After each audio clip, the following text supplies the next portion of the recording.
Nah,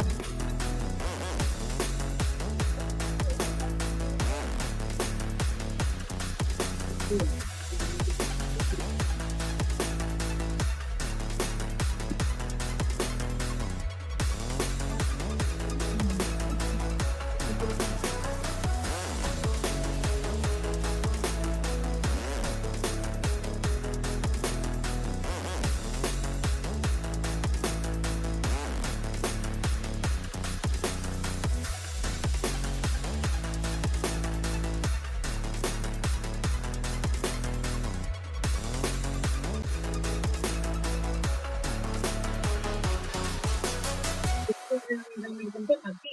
Itu. Lampunya itu tuh keluar.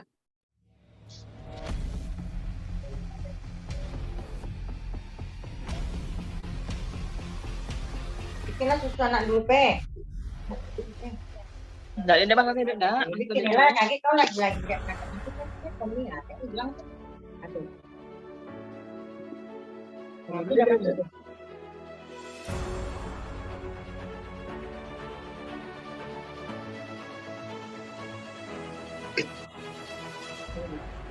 Ini cuma satu.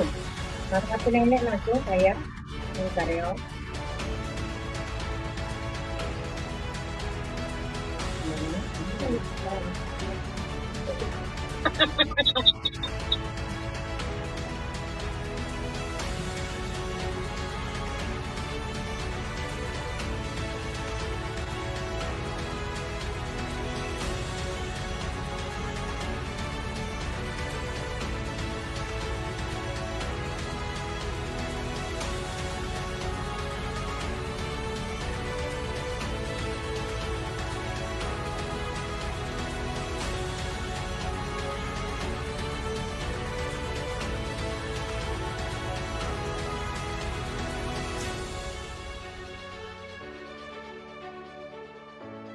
Aduh gambar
Sudah. habis dari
Assalamualaikum warahmatullahi wabarakatuh. Selamat pagi, salam sejahtera bagi kita semua. Shalom, Om Swastiastu, Namo Buddhaya, salam kebajikan. Assalamualaikum warahmatullahi wabarakatuh. Selamat pagi, salam sejahtera bagi kita semua. Om Swastiastu, Namo Buddhaya, salam. Yang terhormat Dr. Assalamualaikum warahmatullahi wabarakatuh. Salam sejahtera untuk kita semua. Pertama, marilah kita panjatkan syukur kehadirat Tuhan yang Maha Pengasih dan Penyayang. Karena ridho dan rahmat-Nya, maka pagi ini kita dapat bersama-sama menyelenggarakan wisuda sekolah lansia sekaligus pre-launching buku gerontologi. Selanjutnya, prosesi wisuda Sekolah Lansia Universitas Respati Indonesia. Kami mengundang Wisudawan Wisudawati peserta Sekolah Lansia Universitas Respati Indonesia Standar 1. 1. Samin, umur 61 tahun.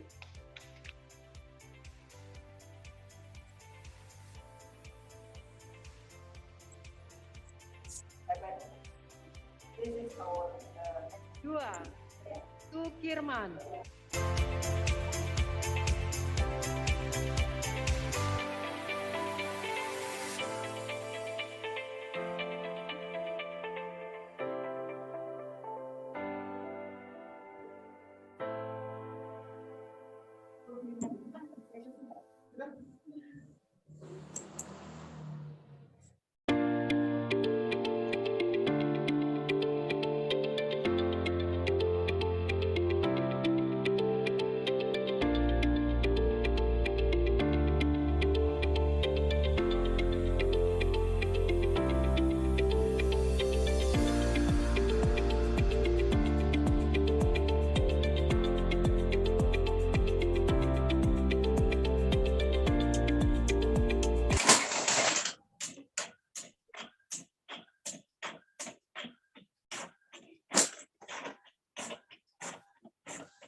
Assalamualaikum warahmatullahi wabarakatuh.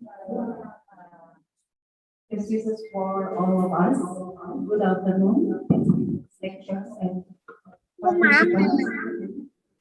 Thank you for joining us for an international webinar.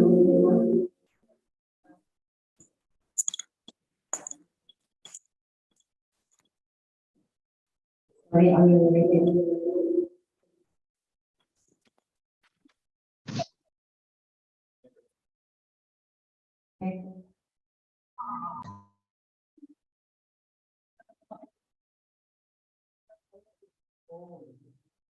Assalamualaikum warahmatullahi wabarakatuh. Mohon izin saya duduk, saya harus zoom. This is for all of us. Good afternoon, distinguished lecturer and participants. Thank you for joining us for an international webinar with the theme Educating Dignity on Person with Dementia. I'm Rati Riawati. It's precious chance for me to be your master of ceremonies at very special event. The show that we showed before is a presentation from Kotean, music performed by an older person from Pokok Village in Yogyakarta. The banner was organized by University of Indonesia, University of Respati Yogyakarta, and Respati Health Institute Tasikmalaya in collaboration with Loughborough University, University of Southampton, and Alzheimer's Disease International Asia Pacific Region, and supported by Respati Education Foundation. This webinar was attended by 1,000 participants who joined via Zoom and YouTube from Indonesia and other countries such as Qatar, Japan, Korea, India, Singapore, Malaysia, and around 80 participants who attended in person at Campus ANC Urindo. Ladies and gentlemen, I will read the rules of conduct during the webinar. Participants are expected to turn off the audio during the webinar. Participants are not allowed to interrupt the lecturer's presentation and ask questions during the presentation, because questions asked during the quiz discussion and Q&A session. Participants are asked to turn on the camera during the webinar out of respect for the lecture. A link to get a certificate will be given 30 minutes before the event ends. Okay, distinguished lecturers and participants, first and foremost, let us express gratitude to Allah Subhanahu wa Ta'ala for providing us with guidance, happiness, health, and mercy. Participate in this special event without difficulty. Ladies and gentlemen, allow me to provide for today's special event as follows. The first is opening, the second is the opening part, which is the Rector of University of Respati Indonesia, Urindo, The third is welcome speech from Rector of University of Respati, Yogyakarta, Unrio. The fourth is welcome speech from Chairman of Respati Health Institute, Tasikmalaya. The fourth are lectures presentation. The sixth is the statement and follow-up this webinar. The seventh is closing statement, and the end is closing. And now, ladies and gentlemen, before we start the agenda, let's pray that this webinar will run smoothly. Prayer for individual.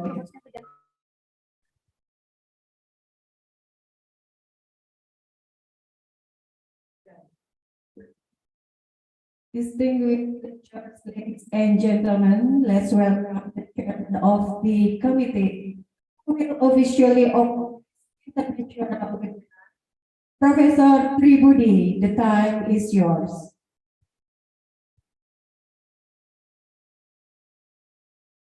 Thank you very much, Rati. Before I will open this webinar, and it's called also general lecture, I would like to perform the video that very amazing. I'm really impressed with this video. This is from Iwan Suharya.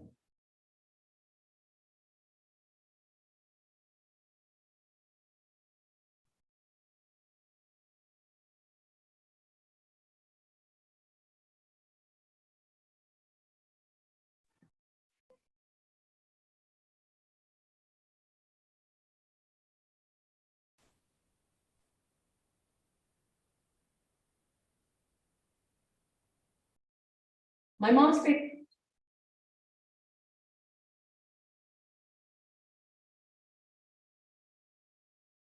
favorite song is "You Are My Sunshine, My Only Sunshine. You make me happy when sky is gray.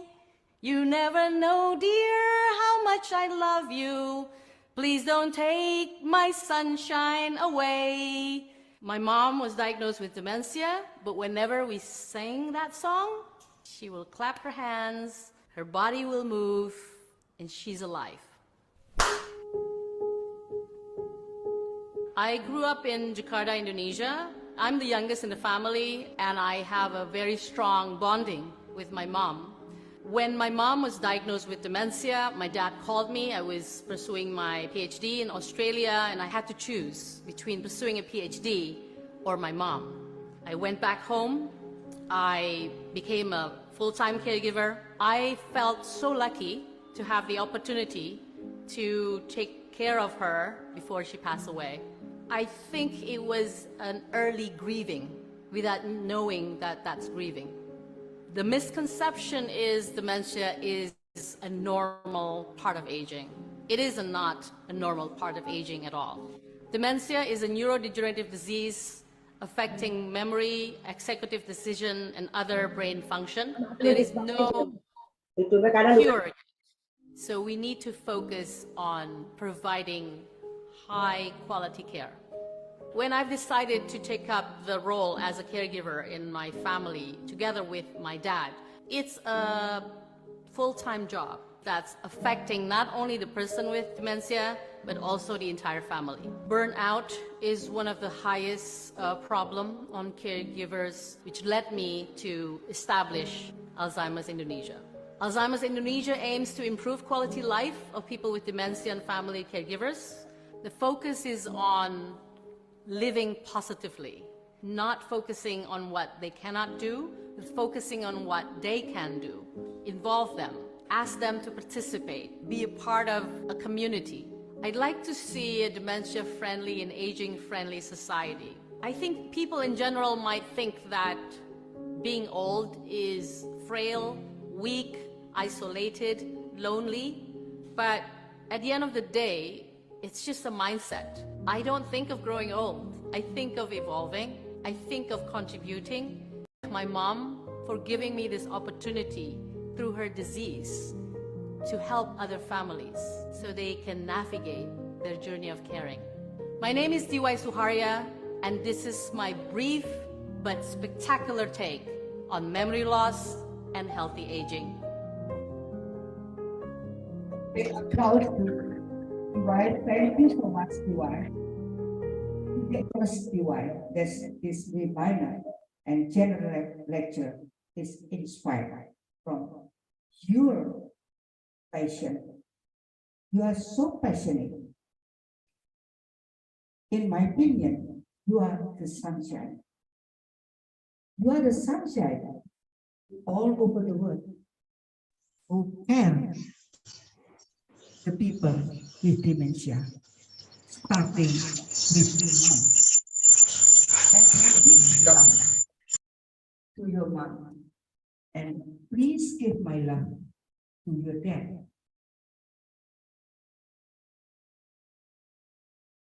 Sometimes I have to say something with hang on, stop my tears running.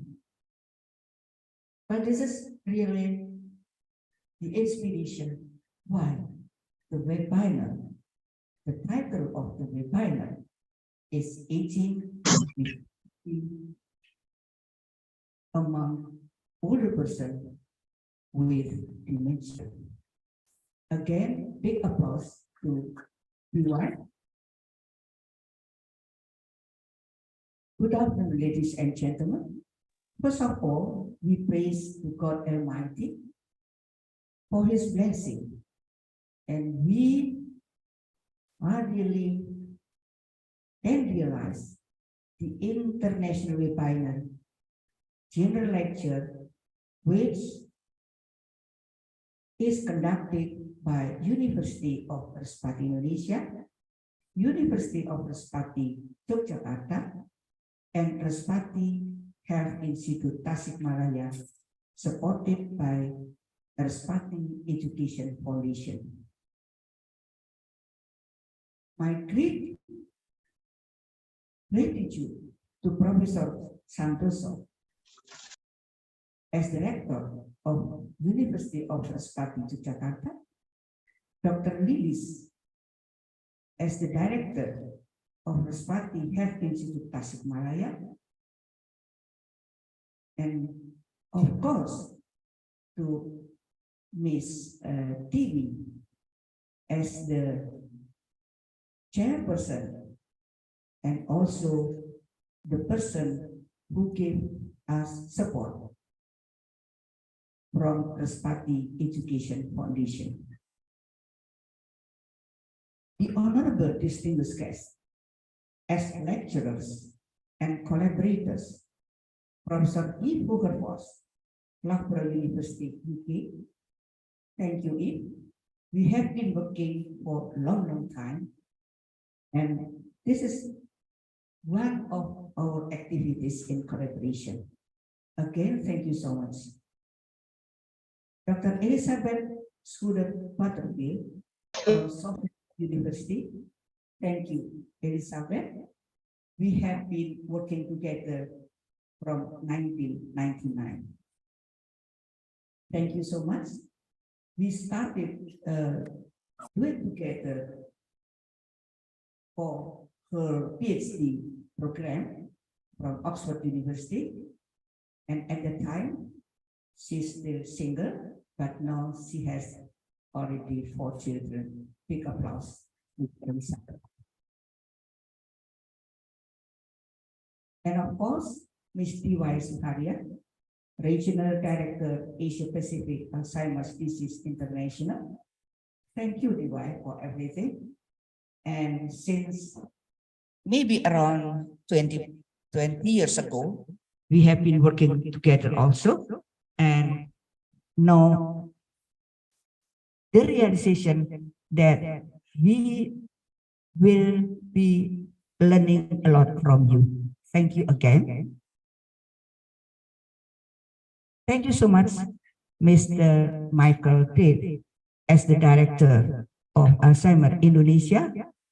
I hope that your coming directly will be beneficial for us and inspiring us also. Ladies and gentlemen, the honorable distinguished guests as lecturers and collaborators will also be initiating our formal collaboration. Therefore, we do hope after finishing this general lecture, we can discuss the draft of MOU. Distinguished guests, Chairman of Respati Education Foundation and staff, thank you. The Chairman of Respati Education Foundation supported us totally to make this webinar can be conducted.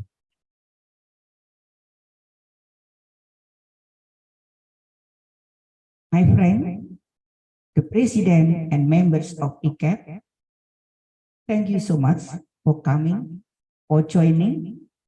You are always joining us in almost event that we are conducting. Thank you so much. I think I have to mention one by one maybe. Professor Takil, are you here? Dr. Donghi? Maybe Herma and others? Thank you so much. I would like also to give my great thanks to the colleagues from ministries and organizations.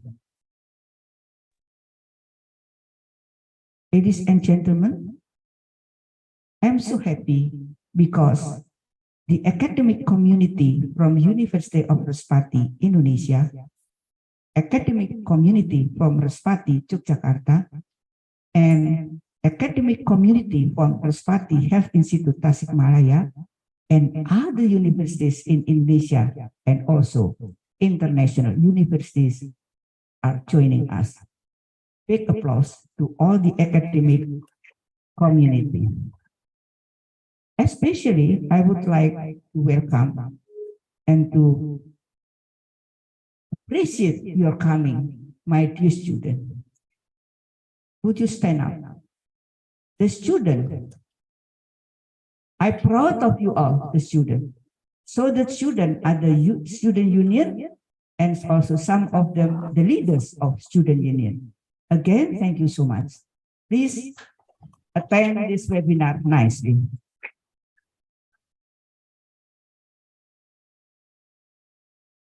Ladies and gentlemen, please sit down. I also would like to express my gratitude to all the participants. This webinar and general lecture is conducted relating with the current situation and the prediction of highly demand to maintain the quality of life of older persons with dementia in promoting aging in dignity.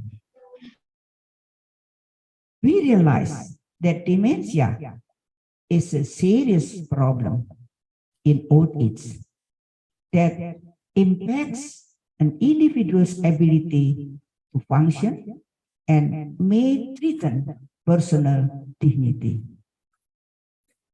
Dementia sufferers need help with daily life and regional care. Early prevention and therapy for dementia patients can be provided with an accurate diagnostic. And then, how we maintain the quality of life of dementia. The quality of life of dementia can be maintained with the total care with love. Therefore, the dignity and enhancement of quality of life are the key elements in care. As PY mentioned, that should be positively. Based on the situation mentioned above, this objective of the International webinar general lecture is promoting aging with dignity among persons with dementia.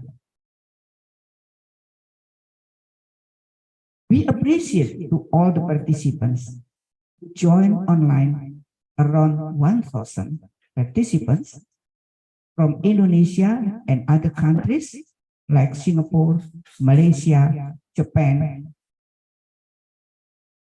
Qatar, India, and also Korea, and who joined live in our campus consists of around 80 participants.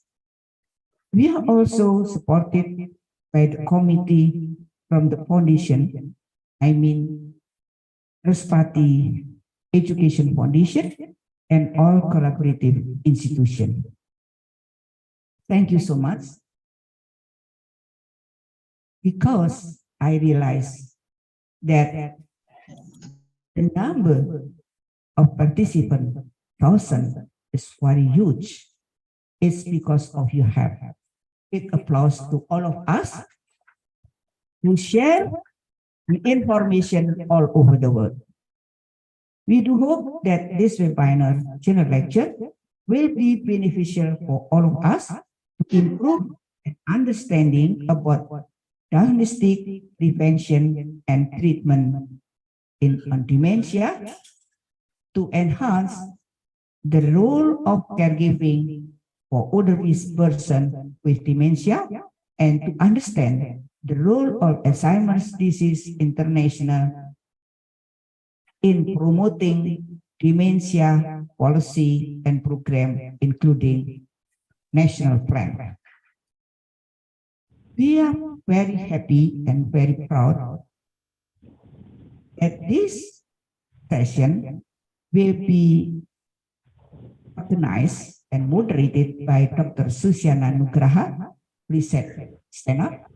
Dr. Susiana Nugraha is the Director of Center for Family and Aging Studies. I hope that this discussion will be beneficial for all of us, and I hope that all of us will be actively participate in this discussion.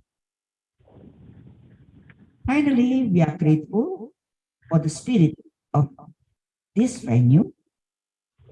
Thank you for kind collaboration, and apologize for the limitation that existed during this webinar.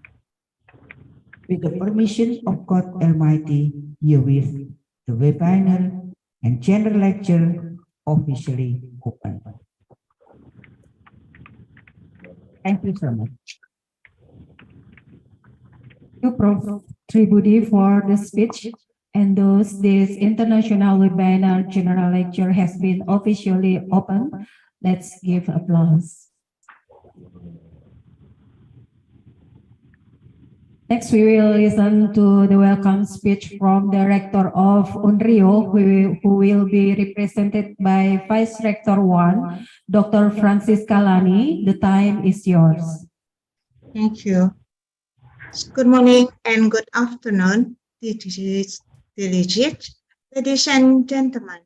On behalf of Rector Respati Yogyakarta University, it is a great pleasure to welcome you to this international webinar of General Lecture, Aging with Dignity Among Persons with Dementia today, which is organized together by Respati Indonesia University, Respati Yogyakarta University, and the Respati Health Institute, Tasik, Malaya, in collaboration with Loughborough University, Southampton University, and the Asia Pacific Region Alzheimer's Disease International.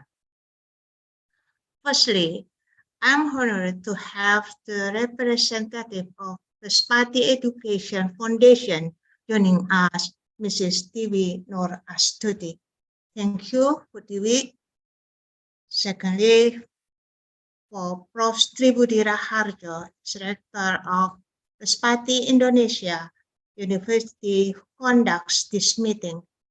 also co-chairman of the Respati Health Institute, Tasikmalaya, Dr. Lilis Lisnawati. Thank you very much. And all colleagues from the University of Loughborough, Southampton University, and the Asia Pacific region Alzheimer's Disease International. I would also like to welcome our keynote speaker, Professor Eve Hogefall from Loughborough University, UK, to Dr. Elizabeth Corder Patifair from University of Southampton, UK, and Mrs. Sunaharia, Regional Director, Asia Pacific, Alzheimer's Disease International. I would also welcome all participants from other organizations, universities, and dementia concerned community who join us today. As previously underlined, the number of elderly people in Indonesia continues to increase and is expected to reach 16% of the total population in 2035. Of course, we hope that our elderly have a healthy and happy aging or dementia, which can reduce their quality of life.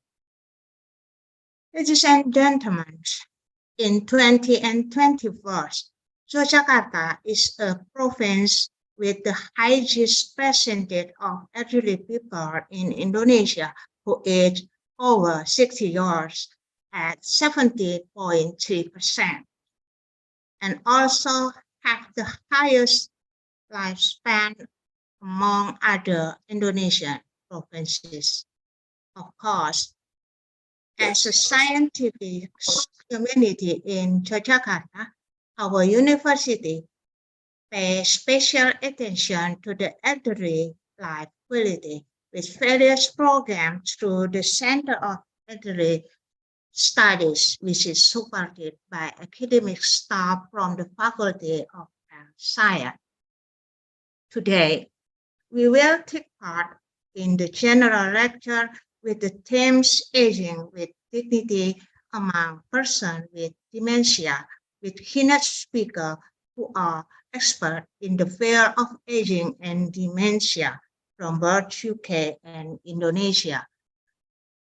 Hopefully, this general lecture will provide more knowledge and insight for us to improve our quality life of elderly. Ladies and gentlemen, finally, I would like to thank all of the committee's members for organizing this program and ensure that general lecture preparation proceeded smoothly. Let me finally wish you a successful meeting and assure you that I will support the committee to deliver success for this international webinar. Thank you. Thank you, Dr. Francis Kalani. And now, ladies and gentlemen, please welcome Stikas Respati Tasikmalaya's chairman, who will deliver the next welcome speech to Dr. Lilis Lisnawati. The time is yours.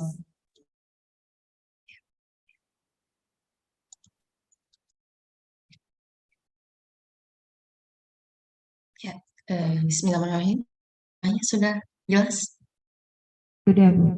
Dipersilakan. Ya, mohon izin untuk saya menyampaikan dalam dua bahasa, bilingual speaking. Assalamualaikum warahmatullahi wabarakatuh. Alhamdulillahilladzi an'amana bi ni'matil iman wa islam wa nusalli wa nusallim ala khairil anam sayyidina Muhammad wa ala alihi wa sahbihi azmain, amma ba'du. Kepada yang terhormat Bapak Ketua Yayasan Pendidikan Respati, Bapak Insinyur Tripomo, yang saya hormati Ibu Tiwi Rastuti SEMKOM sebagai Direktur Badan Penyelenggara Yayasan Pendidikan Respati, yang saya hormati Prof. Tribudi Wahyuni sebagai Rektor Universitas Indonesia beserta jajaran pimpinan, Prof. Santoso dan Dr. Lan yang saat ini berada di forum Zoom, mewakili daripada Universitas Yogyakarta, kemudian jajaran pimpinan dan Sivitas Respati Tasikmalaya, para tamu undangan yang tidak bisa saya sebutkan satu persatu, serta special guest pada webinar atau lecture pada hari ini, yaitu Prof. Ib Hajarfors, kemudian Dr. Elizabeth Schroeder, dan Mrs. Diwai Suharya, welcome. Dan yang saya hormati para tamu undangan lainnya yang tidak bisa saya sebutkan satu persatu. Bismillahirrahmanirrahim, ladies and gentlemen, allow me in this opportunity to welcome all of these general lecture participants by first praying our grateful and praise to the Almighty God for all His blessing, grace, and mercies that have us possible together in this Zoom room in excellent condition. First, may I thank each of our speakers for taking part in this event. The quality and caliber of speakers this event is outstanding. I also want to thank all of participants for coming in room Zoom, and I hope you are looking forward to the discussion as much as I am. Interesting topic about aging with dignity among persons with dementia. We know that dementia is not a normal part of aging. Dementia is caused by various types of disease, and the most common cause of dementia is Alzheimer's disease, which is this degenerative brain disease. Alzheimer's is the degenerative and progressive disease, and that cannot be cured, and the current treatment method only aims to relieve symptoms, slow the progression of the disease, and help to be able to live as independently as possible. Hopefully, in this webinar, we can improve our understanding how to prevent and how to treat dementia. Finally, let's enjoy the general lecture. Thanks for all. Wassalamualaikum warahmatullahi wabarakatuh.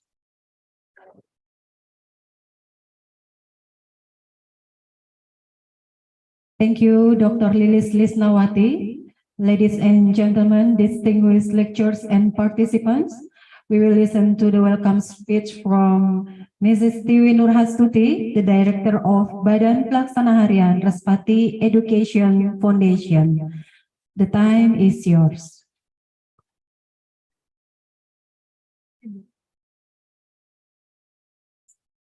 Terima kasih. Assalamualaikum warahmatullahi wabarakatuh.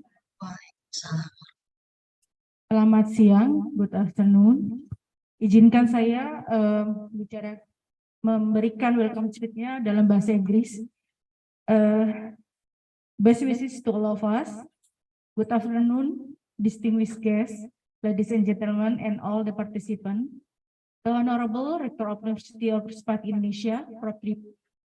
Rahajo, Rector of University of Respati Jakarta, Prof. Santoso, kemudian next Chairman of Respati Health Institute, Dr. Lilis Lisnawati, and the lecturers, Professor Ib Hajarfors from Longboro University, Dr. Elizabeth Schroeder Butterfield from University of Southampton, and Ms.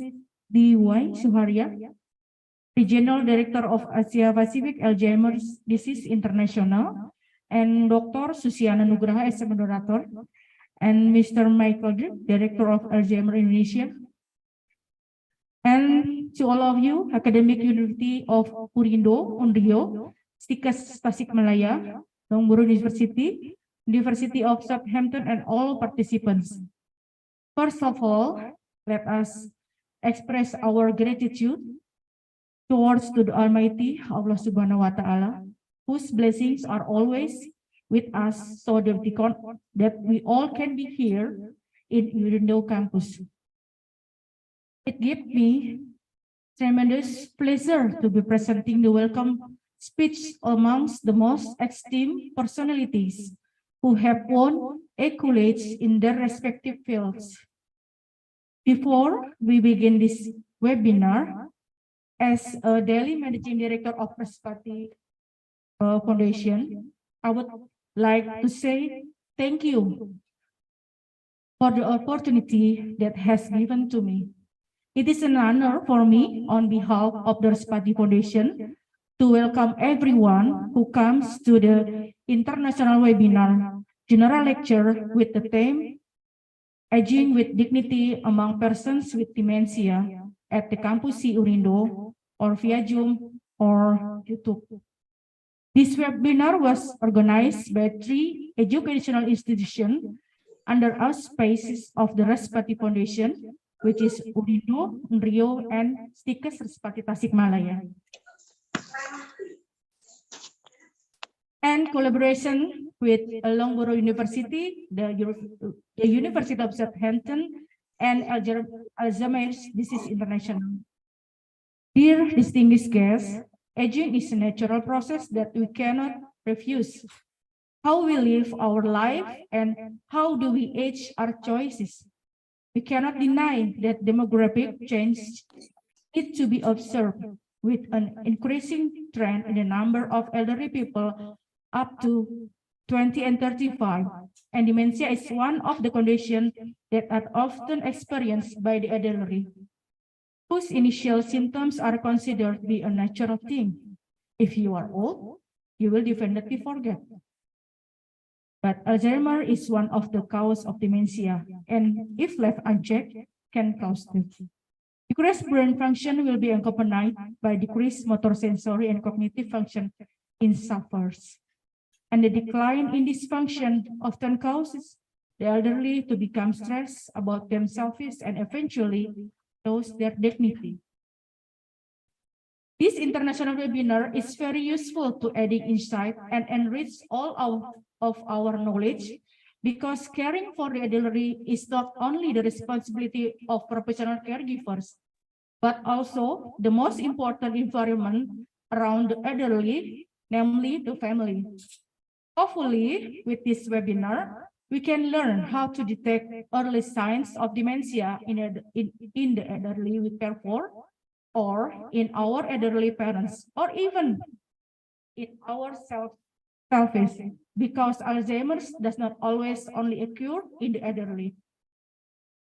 The right diagnosis will also provide the right treatment so that in the end, the elderly can lead a dignified life even in a state of dementia. That's it for my welcome speech. Enjoying participating in this webinar, and I hope it's useful. Last but not least, I would like to express my heartfelt gratitude to all of you who have sincerely committed to this event to make it successful. This event would have been impossible without the support of each and everyone present here. Assalamualaikum warahmatullahi wabarakatuh. Best wishes for all of us. Thank you. Waalaikumsalam warahmatullahi wabarakatuh. Thank you, Mrs. Steve, for the speech and the support for this international webinar.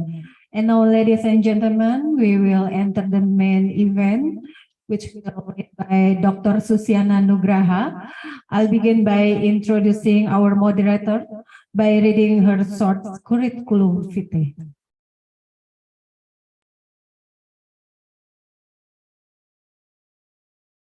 Dr. Susiana Nugraha.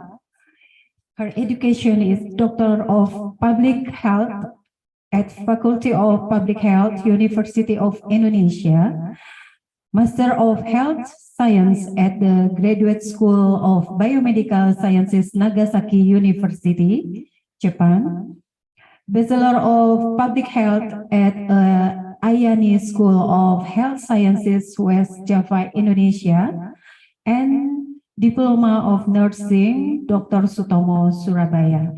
Her occupation right now is as Director of Center of Family and Aging Studies, Sevas Urindo, and Director of Indonesia Ramah Lansia, IRL West Java Chapter, and she is a visiting researcher of Graduate School of Biomedical Sciences, Nagasaki University, Japan, and lectures and researcher in Public Health Department, Faculty of Health Sciences, University of Respati, Indonesia, and director and founder of Oase Kutai Timur East, Kalimantan. Dr. Susiana has also conducted a lot of research in collaboration with an organization in Indonesia and abroad, as well as publication in accredited journals, both nationally and internationally. Please welcome Dr. Susiana Nugraha. Time is yours. Let's give applause. Well, thank you very much, Bu Ria. Good afternoon, ladies and gentlemen. Assalamualaikum warahmatullahi wabarakatuh. Alhamdulillah, we're grateful to Allah Subhanahu wa Taala for the mercy of having this great webinar that followed by more than 1,000 participants, and also those who are come for hybrid session and as offline participants. And thank you so much. First of all, I would like to say thank you to our guest lecturer, Dr. Elizabeth Struder, and also Professor Ivo Gerfors, who have already on the Zoom, and also Bu Diwai Suharya, the Regional Director of Asia Pacific, Alzheimer Disease International, and also to all of participants. First of all, I would like to say thank you to Professor Tribudi as our rector from University of Respati, Indonesia, and also leading this great season, and also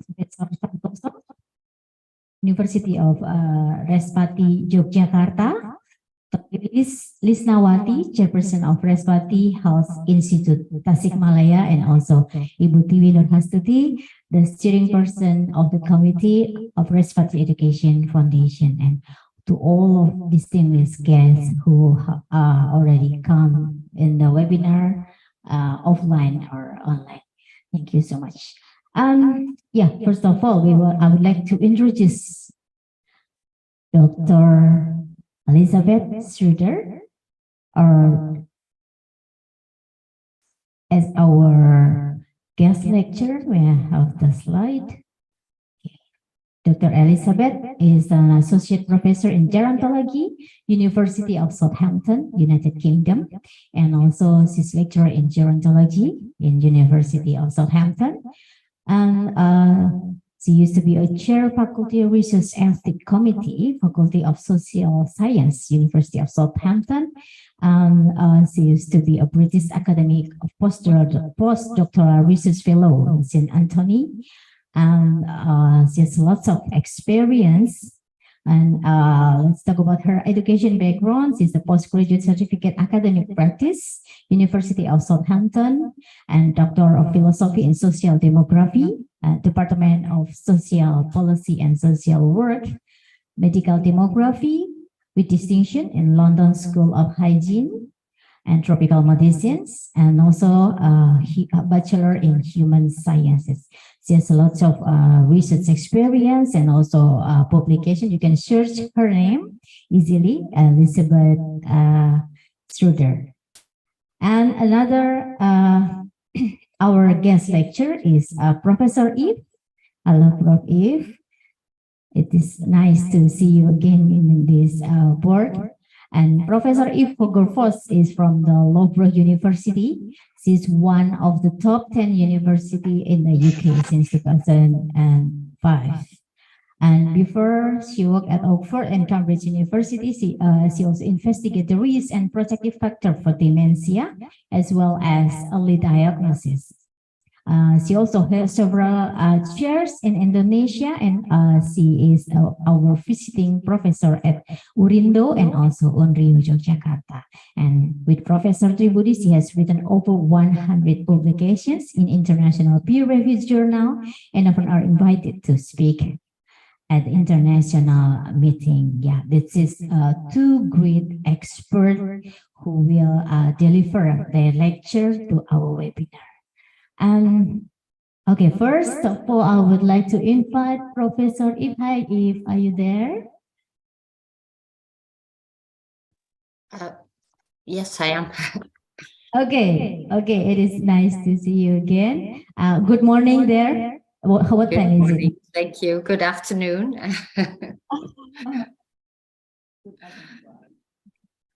Yep. Okay. If I think you would like to deliver about dementia prevention in low middle income country, and you will also present your research on Indonesia's cases. Okay. You will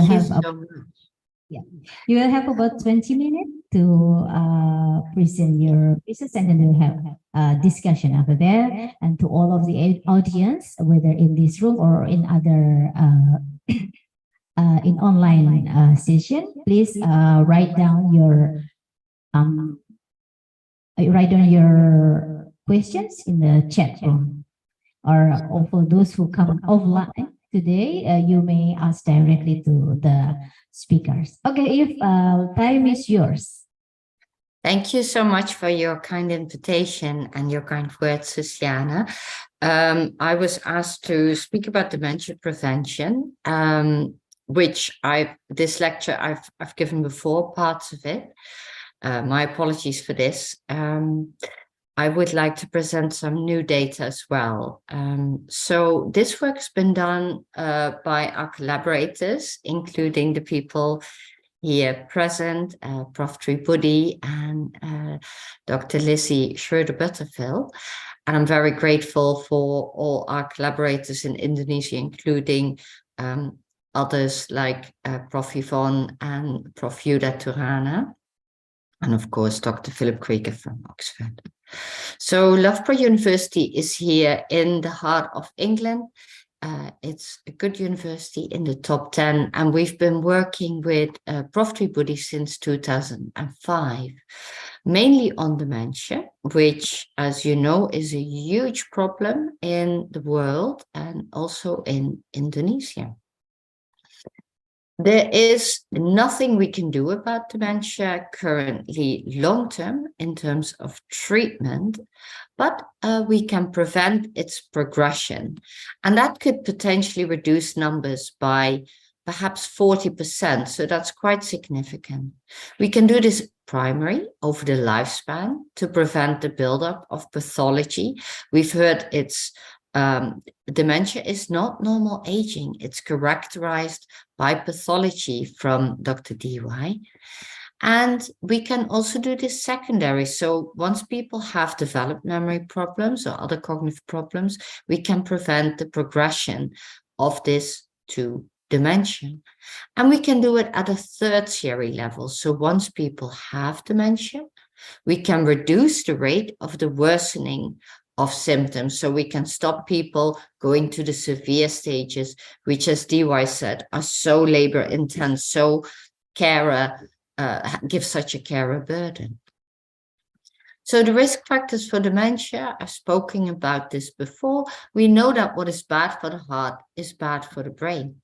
And when this is a wonderful paper presented by Jill Livingston in The Lancet, and it talks about the lifespan approach to prevention. So early, we need to focus on building up the cognitive reserve, building up brain reserve capacity by giving people good education. And then in midlife, several heart disease risk factors are important, but also hearing loss and probably traumatic brain injury. But of these two, we don't yet know whether prevention of these can help the progression of people to dementia. But we do know that treating hypertension, obesity, not drinking too much alcohol, and as I will speak about, diet and other factors are probably very important in midlife to prevent these heart disease risk factors. Now, in later life, we know that social isolation and depression, physical inactivity are still very important to focus on to prevent dementia, and also perhaps air pollution and diabetes, although diabetes probably should also already be treated in midlife for maximum effect. One of the things that isn't included here, but that has been investigated by us also a lot in Indonesia, is teeth. If we don't have good teeth, we can't eat well, we are in pain, and we develop frailty, which is also an important risk factor for dementia. So together, all these factors can prevent the onset of dementia over the life course. Now, we know, for instance, with high blood pressure, we should treat that in the latest, as I said, in midlife.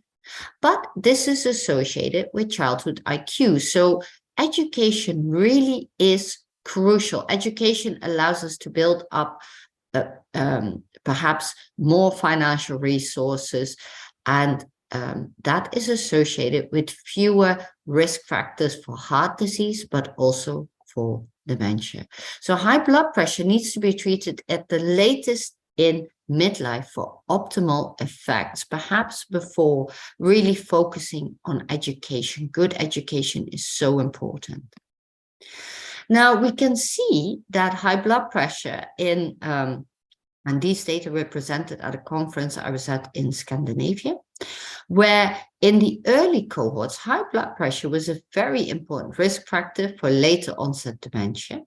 But in the later cohorts who had been treated with blood pressure, who had better lifestyles, high blood pressure was no longer a risk factor for dementia. But what we do see is that a couple of years before the onset of dementia, blood pressure drops. The same is true for these other risk factors like high cholesterol. It was seen to drop. Obesity was seen to drop in dementia just before the onset of dementia. And this might be people forgetting to eat, people losing muscle mass, frailty, the immune system, we don't exactly know. But if we try to treat obesity, cholesterol, and body weight and hypertension too late, it isn't effective anymore and might in fact accelerate dementia. So these heart disease risk factors need to be treated in midlife. And the same probably goes for diet. Now, I'm not going to go into this too much, but diet, a healthy diet with lots of vegetables is very important, with lots of whole grain carbohydrates is very important in midlife, and is still, of course, important in old life, but the biggest prevention we can do is up to midlife, probably. Now, important is that the risk factors often occur together. So people who smoke are often sedentary, drink too much alcohol, and often have a poor lifestyle. And what we see is that these are indeed associated with cognitive impairment, but mainly in people younger than 70 years of age.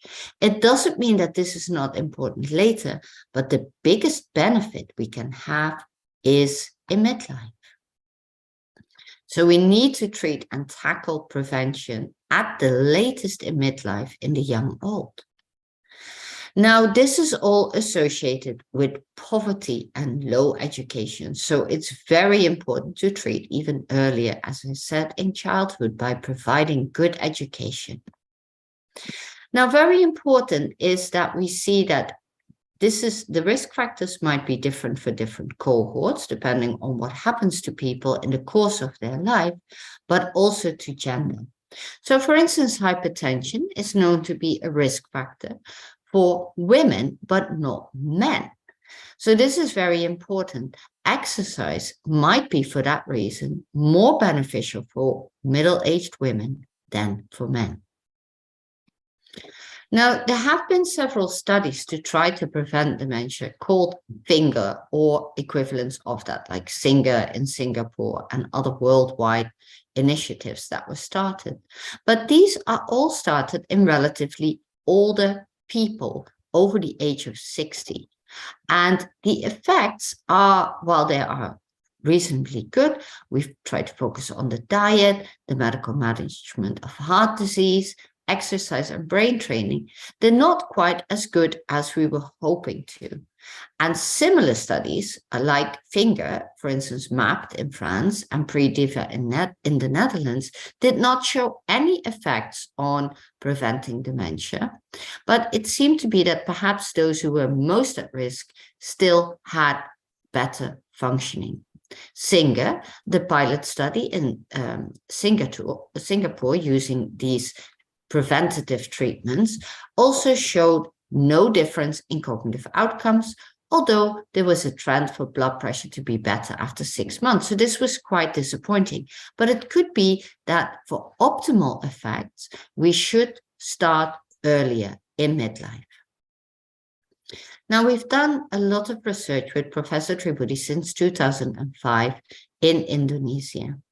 And as we said earlier, we have had many publications with many PhDs. So if you want to join our program, please come and join us. Now, we have done an early study in 3 different areas, urban and rural, with different ethnicities. And here we found very different estimated prevalences of dementia. So in Jakarta, the prevalence was very low, whereas in rural Borobudur, the prevalence was higher.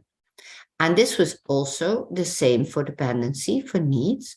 In rural Borobudur, 1 in 5 of the lansia needed help in activities of daily living, which was much lower, only 1 in 10 in Jakarta and Setang. Now, in recent years, a number of studies have come out by Professor Yuda Turana and Dr. Anang Ong and others, showing that the prevalence seems to increase a lot. So what is going on? Is that really the case? Well, we can see here that the populations investigated were very young on average, but they had on average very little education. So a very large group of these people had very little education. And we know that the test developed for Western populations might be oversensitive.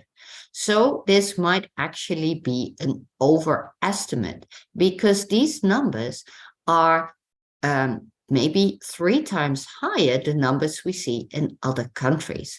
And the numbers are particularly high in the women. And we know that women have an increased risk, but also more women have had less education.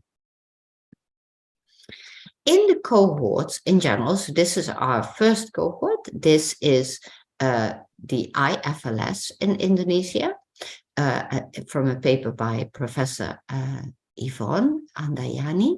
And these are the papers from Dr. Ong and the group of Prof. Yuda Turana. And we can see there are slightly different assessments, but and slightly different numbers in the dementia prevalence, which were much higher than our initial data on prevalence. But what we see is that the risk factors, the ability for us perhaps to prevent dementia, are the same. Now, some things we can't do anything about, like age, but education we can affect, and also having a job. Now, other factors that are important are health, factors like stroke and diabetes, not becoming frail. This is very important, not losing muscle mass. And this can be done by engaging in exercise and community activities and eating well. And particularly buah, fruit, seem to have a preventative effect in many of these cohorts. Now, in analysis which do not control for engaging in the activities, we can see that happiness, being depressed, also comes into the equation. But when we control for engaging in the activities by combating loneliness, we can see that depression is no longer the case in these analyses as a risk factor. So what makes people happy? Well, all the people reported in our cohorts to feel happy, to feel not depressed, when they felt secure, when they were socially active, when they played sports and walking. And so these factors are related. And this is why the work by Dr. Susiana in the community centers with CFAS is so very important in helping people together engage in exercise and other activities. So we developed the compression of needs model using the active aging index indicators, which state that having a job, access to healthcare, and living healthily, feeling secure, and engaging in physical activities is very important. But there are also psychosocial resources, such as having good education, continuing this education, and taking care of people is very important to reduce the heart disease and other risk factors in midlife, and to prevent the onset of heart disease and the other factors important, such as stroke and diabetes, and dementia itself. And what we found, as I showed you, is that some of these factors are particularly important, such as having a job, having a healthy life, staying physically active, participating in the community activities, such as those organized by the Puskesmas and Posyandu. Education and well-being is associated by engaging in these activities. So also this will help making sure that people have adequate nutrition to prevent frailty and engaging in the physical activities, and diabetes and stroke needs to be prevented. Now, we found that physical activity helps people in Indonesia have better memory and halves the dementia risk, which is similar to data we found in the UK, with more activity being associated with an even lower risk of dementia. Now, even once people have dementia, so this is tertiary prevention, continuing to exercise helps them maintain their memory functions. Walking is very good. Data from the UK showed that the 10,000 steps could reduce the risk of dementia by 50%. But we can already see a benefit if people are even a little bit more than sedentary, so with 3,800 steps. And the more briskly you walk, the better it is. And this is a picture of my father-in-law. You can see the dog is waiting. He is in 92 and he walks 6,000 steps a day and does not have a sign of dementia. So I just wanted to show him, to show an example of aging with dignity, healthy aging. We also have developed yoga, resistance band exercises, which we compared against yoga stretch as a control. And we found that these resistance exercises, which you can easily do at home and which can be found on our website, showed already after 6 weeks much improvement on memory function sensitive to dementia. And we also found in all the people with dementia that these resistance band exercise improved their functioning and happiness. This was also found by other studies in Holland over a longer period of time for global cognition in people with dementia. Now, multi-component exercise, a recent meta-analysis, is best. So exercises which also challenge the brain. So this could be walking, but also exercises where you need to, other exercises where you need to use your brain. And these resistance exercises are very good, as we said, but with low certainty. The exercises which have a mental component are probably even better. So some of the studies, though, it said that the meta-analysis had low certainty because some studies did not find any benefit of exercise on cognition. And it might be that in some of the exercises, it was too much and it wasn't the adherence. So people tried to keep this up. But it might be that doing too much exercise, for instance, the high intensity exercise, can actually have less benefit than moderate exercise. And this can be because the high intensity exercise can affect the mitochondria by being less effective. So this we need to look at. So moderate exercise, strength exercises, walking is very good, even once people have dementia. So for tertiary prevention. And then there is the cognitive stimulation therapy, which was investigated also by Professor Yura Turana. And I have not yet seen the results, but a recent review by Professor Sun showed that group cognitive stimulation therapy and then later maintenance cognitive stimulation therapy was very good even once people have developed dementia. And this might be because people reported that they really enjoyed themselves doing this. So in the studies that we did, we found quite important regional differences in risk. So for instance, the things we talked about, exercise, keeping mentally active, reading, having better diet, access to care homes and hospitals, were preventative factors in urban Jakarta. But in rural Borobudur, where we found such a high prevalence in the past and also now, there was insufficient access and or uptake to medical care. The older people were less likely to do exercise, and they were more likely to live with their relatives, which we were hoping would be preventative. But people told us that they cooked by themselves. They did the activities of daily living by themselves. So this was a cultural aspect. And then in rural Sitanga, with the Sundanese older population, people complained about poor health, but they were actually objectively quite healthy. They still engaged in very heavy labor, but were also more likely to live with their spouse and get help from neighbors. So perhaps if they would have had dementia, this would have had less impact. So these factors we need to investigate in more detail. We investigated in Kalyanya also in more detail recently these risk factors, and we found that all these factors in the small cohort were not so significant, but what was significant was age and gender. So women were at a much higher risk of developing dementia than men. And this is key because the older women in this district had obtained much less education than men.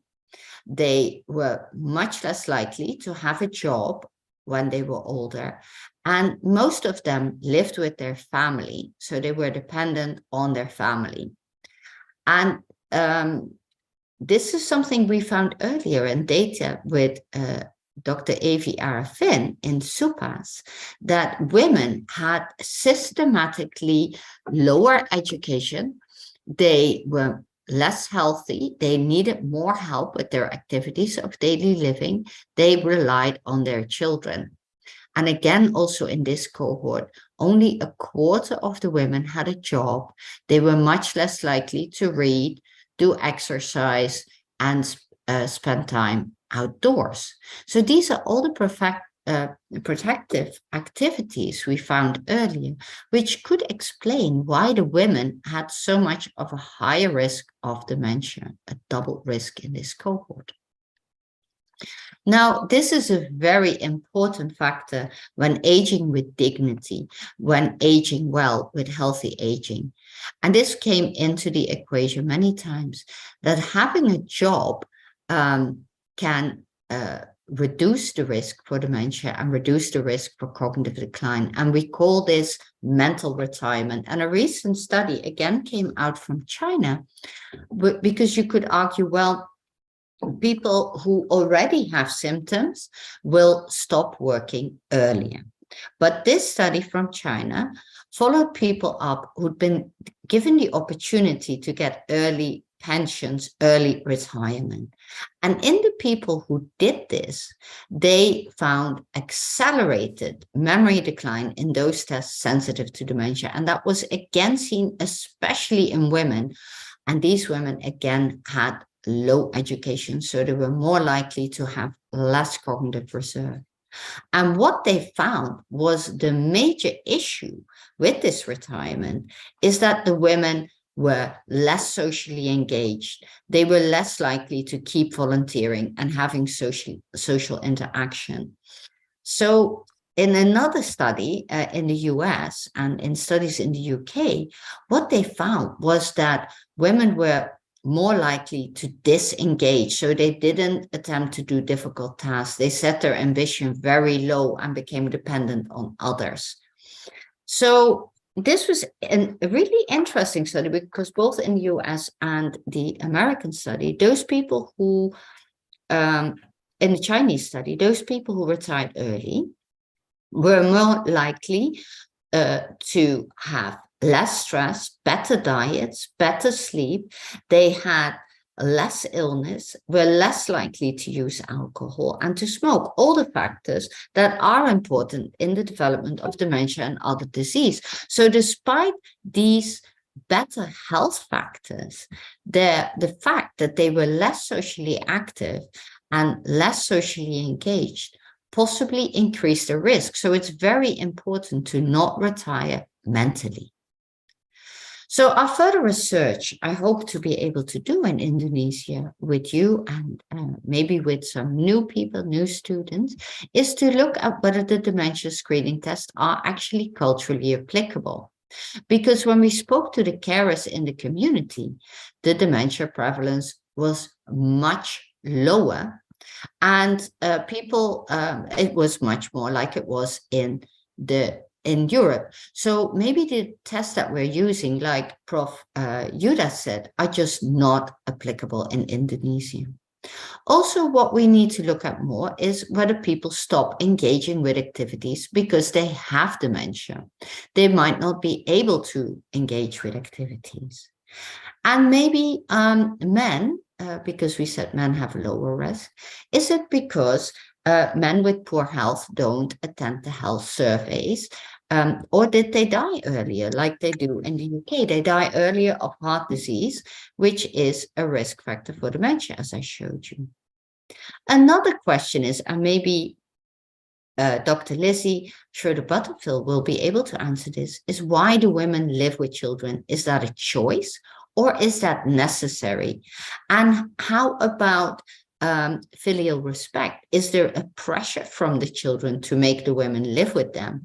And what about abuse and neglect? Because people can have all these good intentions, but if we don't treat the elderly with the dignity and the respect they deserve, we often see that because of carer burnout, there is quite significant abuse and neglect. Also, we need to look at the areas with low access to healthcare and medication, like around Borobudur. Do women suffer more? Is the risk of dementia higher? Versus where the community centers are more active with many volunteers working with people also at home, like the work that Dr. Lizzie Schroeder-Butterfield is promoting and Dr. Susiana is promoting, is there less dementia? Are people healthier? Are they more engaged? And one of the examples for this is, for instance, the work we did on Tempe with Prof. Yvonne. So we found that tempeh reduced the risk for dementia. And then the Posciando advised older people to eat more tempeh and less tofu. And then the negative effect we previously found between eating too much tofu in the elderly and dementia disappeared after a 2-year follow-up. Now, this could be for all sorts of reasons, but the work by Dr. Atik Ridawati also showed that animal studies had benefits on tempeh or memory functions, but also markers of dementia.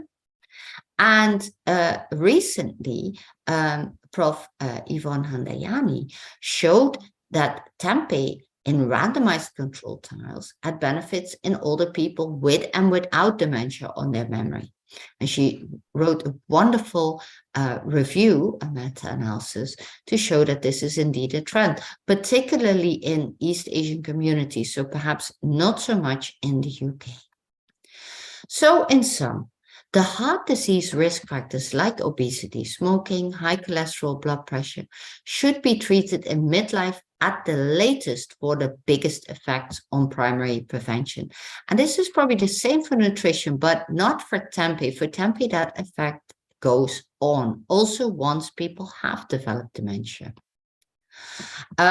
But other activities like the cognitive stimulation, the community activities, the moderate strength and walking exercise have very beneficial effects for secondary and tertiary prevention on global cognition, reducing falls, the psychiatric symptoms, and the carer burden. Particularly important has come out of these analyses is to make more preventative activities available for women, especially in the rural and deprived areas. Most important is making sure that older women have sufficient education as they age, but also younger girls need to be involved in education. And there are still parts of the world where unfortunately that is not happening. This is very important because women need to be able to support themselves. They need to be able to have a job to avoid the mental retirement, the dependency on children, and the high risk of dementia. So the government policies should focus on education for deprived, especially rural women, to support active aging with dignity, including having a job to support themselves. And the government can help support the community activities like the wonderful work that Dr. Susiana Nugara has done to help people stay active, both for exercise and the psychosocial activity, to help them maintain a healthy weight to avoid the frailty and eat well. And Tempe can be a part of that in Indonesia, and fruit probably across the board for independence in aging to help prevent dementia. So these activities are, of course, already done in Indonesia by the trained cadres, but we need to now investigate how effective these are, because we have seen with Tempe, for instance, that promotion of Tempe for the elderly might have been very beneficial. So these active aging components, the community centers really are centered to help older people to be active, but these activities have to be meaningful and enjoyable, like physical exercise, and to feel part of that community, to engage in these community activities, but also to do the frequent health checks, making sure that people are able to eat sufficiently, to eat the good foods, and to help enable people with knowledge transfer and support the family and the spouse. So the community centers in Indonesia really are a wonderful example of this. And I'd like to thank the people who've helped with this research, and of course also the funders such as the ESRC in the project where the PI is Dr. Lizzie Schroeder-Butterfield. And thank you so much for listening to my talk and inviting me to speak here. Wow, it's wonderful, Eve. Thank you so much for sharing your research project to us. And I especially point out the most important thing that need to be understood by Indonesian people, that you should eat tempe more than tofu. Jadi makan tempe lebih banyak daripada tahu, ya. Tempe is much better to prevent dementia, especially in Indonesia, because Indonesian people are usually like tempe. They don't call it as meal without tempe. Okay. Any questions? Okay. Sila, Mr. Zainal. Of course, you can ask in English or in Bahasa Indonesia, or if you can speak in Japanese, because I'm speaking Japanese too. So please, Pak Zainal. Thank you, Diana. Prof, I'm interested in the difference between tofu and tempe.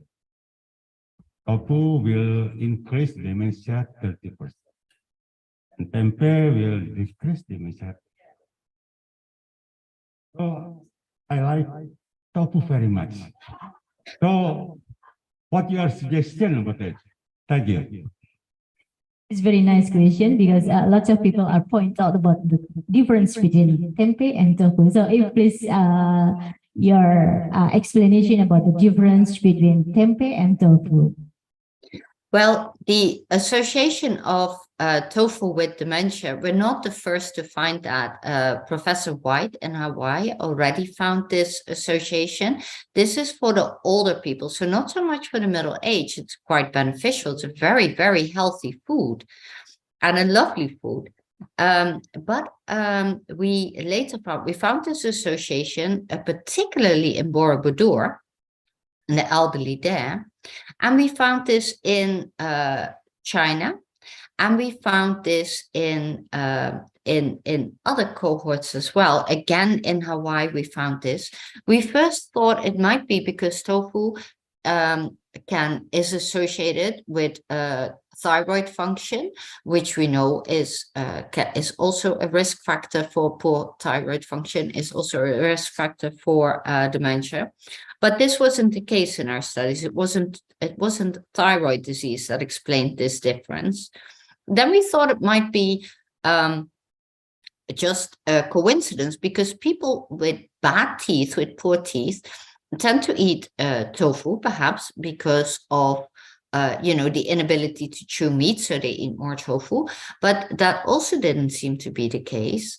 It might be that in the older people, particularly the older women, but also the older men, so we're talking over 68 in all these cohorts, high levels of estrogenic products aren't very good. Now, we're talking about eating this more than a couple of times a week. So I know a lot of Indonesian people eat it very, very frequently.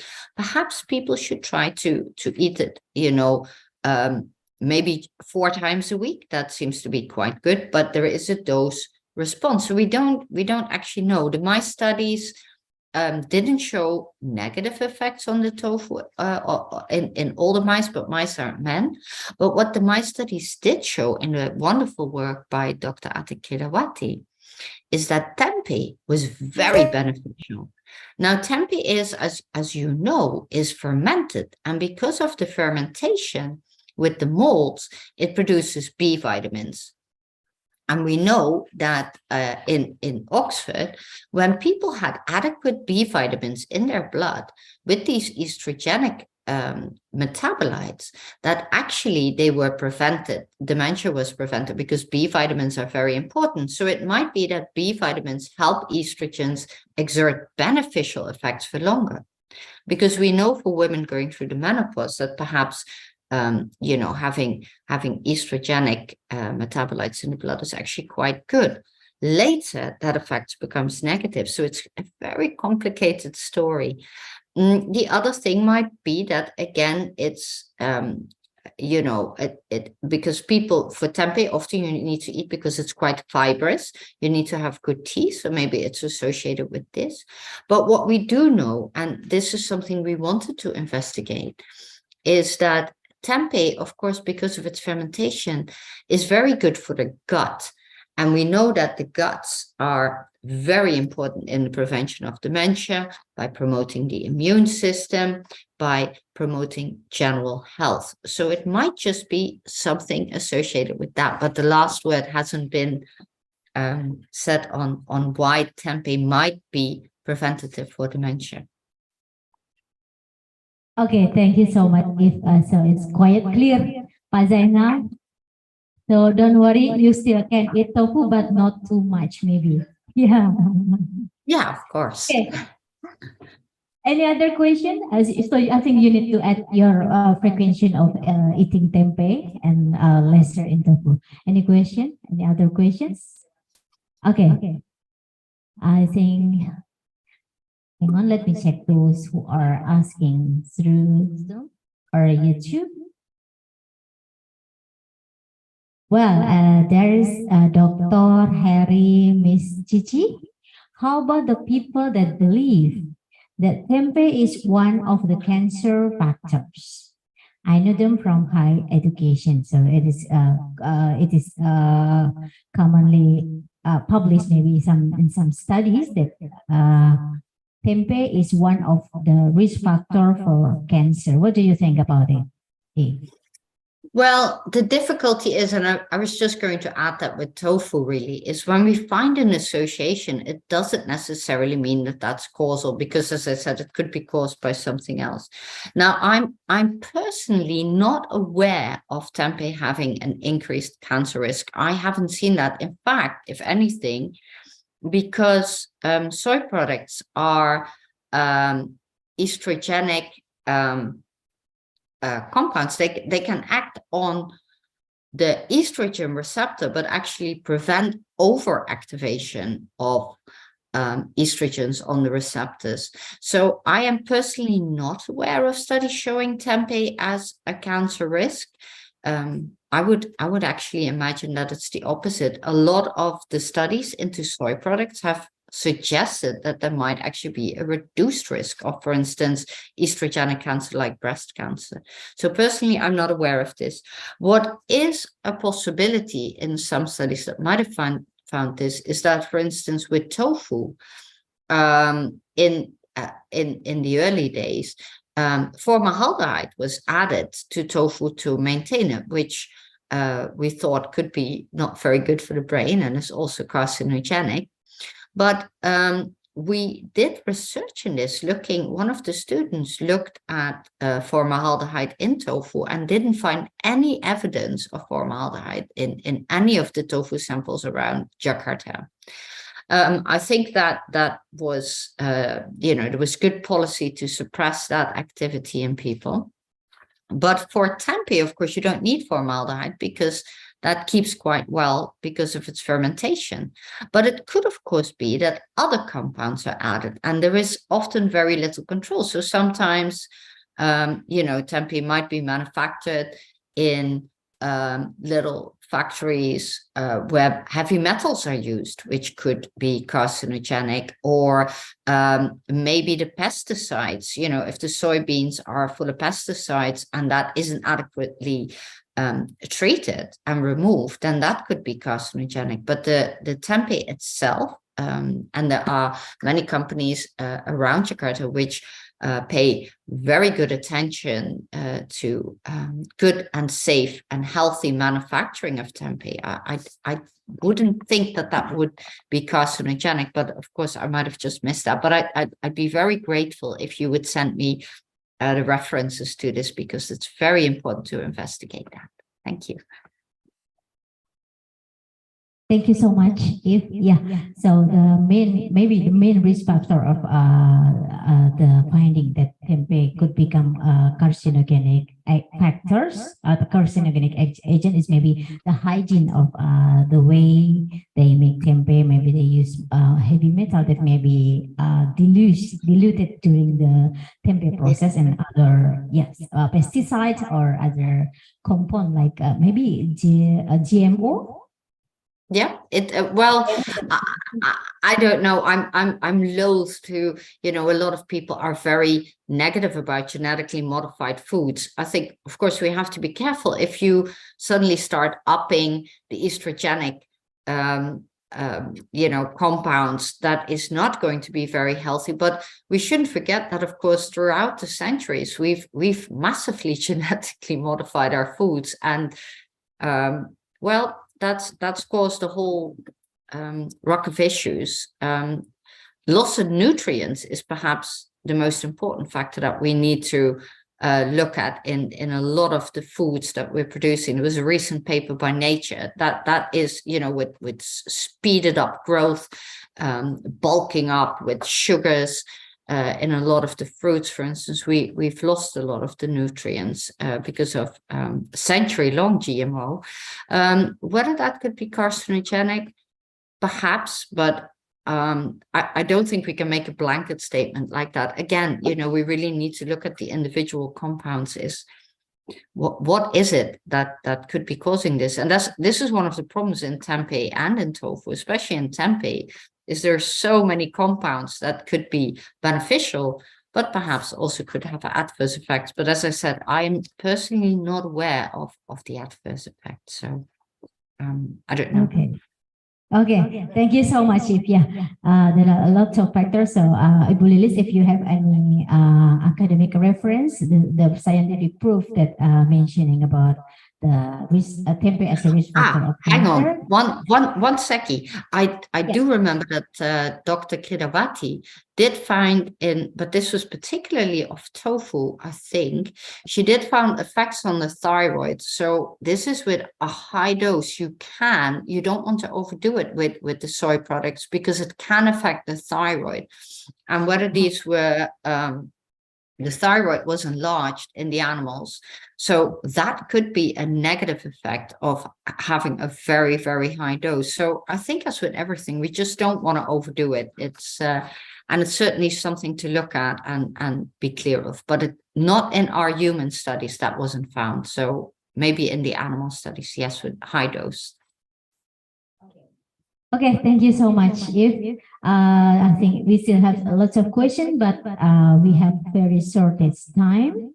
So thank you so much for your lecture. It is very useful for us. It is a new insight, new knowledge for all of us, especially for our students and also for our Urindo Respati researchers. Thank you so much, Prof. Eve. And I will go to the next lecturer. Elizabeth is with me now. Okay, please welcome Dr. Elizabeth. Sorry, it's difficult to spell your name. It's fine. Okay, let me mention it again. Elizabeth Struder Butterfield. Thank you. Okay, time is yours. Thank you very much. It's a huge honor for me to be joining this webinar today. And it's a special joy for me that I'm able to be here in person because I happen to be in Jakarta at the moment. So thank you very much to my very, very old friend in Indonesia, Tribudi, for inviting me here. Pleasure.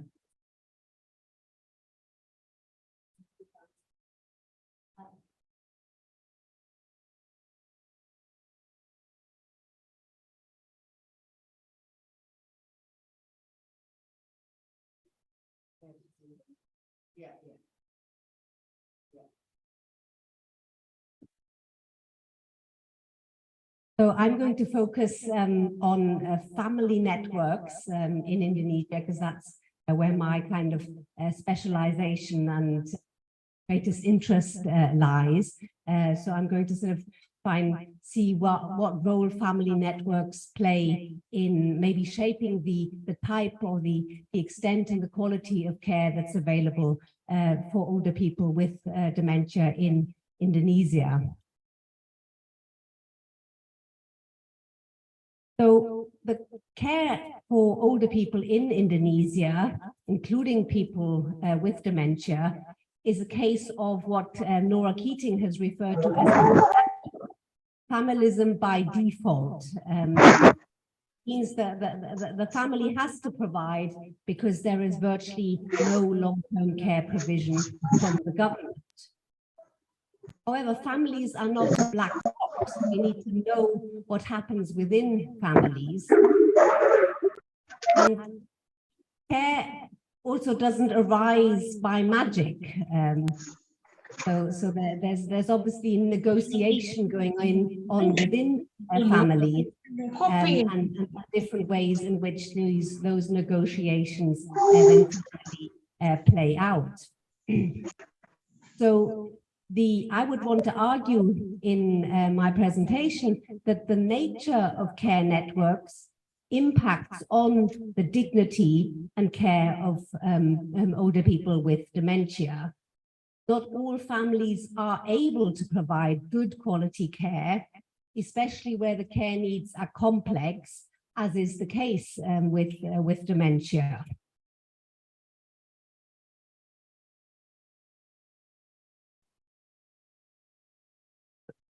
Thank you. So the kind of key questions in my talk today is firstly, what is the nature and variation or heterogeneity of family networks in Indonesia? And how are family networks shaped by economic status, demography, and culture? And secondly, how do care networks, which are more specific, specialized networks, emerge from wider family networks? And in this kind of process of care networks emerging, who actually ends up being vulnerable to having unmet care needs versus good quality care where people can live with dignity and a high level of well-being? So in this talk, I draw on my long-term research in Indonesia. So at the moment, I'm leading a collaborative research project on the care networks of older people. So in this research, this current research, the focus really is on finding older people who have care needs, whether that's to do with dementia or mobility issues, blindness, deafness, various types of care needs, and then understanding the care that they receive from their families, but also from the communities they live in.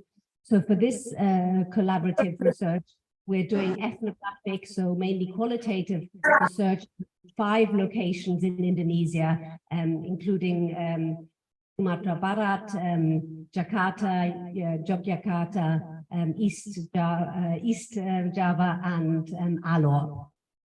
And then specifically in Kalianya, there's also a quantitative survey that Eve was referring to earlier.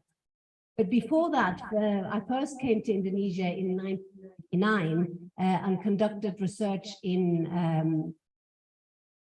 specifically in Malang, but there was a similar research happening in other locations. So in that research, I was more generally interested in social and support networks of older people, including the important support that older people themselves often still give to their families, the care that they themselves provide to family members. And that research was done in Sumatra Barat, Jawa Timur, and Jawa Barat. And that research also included a couple of household surveys where we collected detailed quantitative data on health and economic status and family support. So what can we say about the size and nature of family networks? So if we want to kind of hone in on people's family networks to understand them better. So let me introduce this sort of idea of variation in family network size by introducing 2 older women, both of them widows, in our East Javanese study community. So on the left side, you have Kusti. She's actually the woman in the middle. She's a widow, quite wealthy. She has 7 children. She lives with a daughter. One of her sons lives just next door. And then there's a huge network of nephews and nieces and grandchildren around her. Only 100 meters away from Kusti, as the crow flies, is Tati. Tati is very poor, extremely poor. She's a seller of second-hand clothes. She used to have 4 children, but over time, most of them died. So now she only has 1 son still alive who lives elsewhere and very rarely visits. So just by looking at these 2 widows, we can see very clearly that there are huge differences in the size and distribution of people's networks, and also that they occupy very different positions within the local socioeconomic hierarchy. Now, our understanding about the close relationship between economy, so economic status, demography, which includes having babies and people dying, and culture. So this understanding of the close relationship between these elements is partly based on a very long tradition of excellent research that's been done in Indonesia since the 1970s. Last week, I was in Yogyakarta. We had a conference at the PSKK at UGM, where Masri Singarimbun used to be based. And he and the researchers around him in the 1970s conducted very in-depth community studies in rural communities in Yogyakarta, where they, on the one hand, collected qualitative ethnographic data, and on the other hand, very detailed demographic data to sort of understand the role of culture, but also the role of demography. Sorry.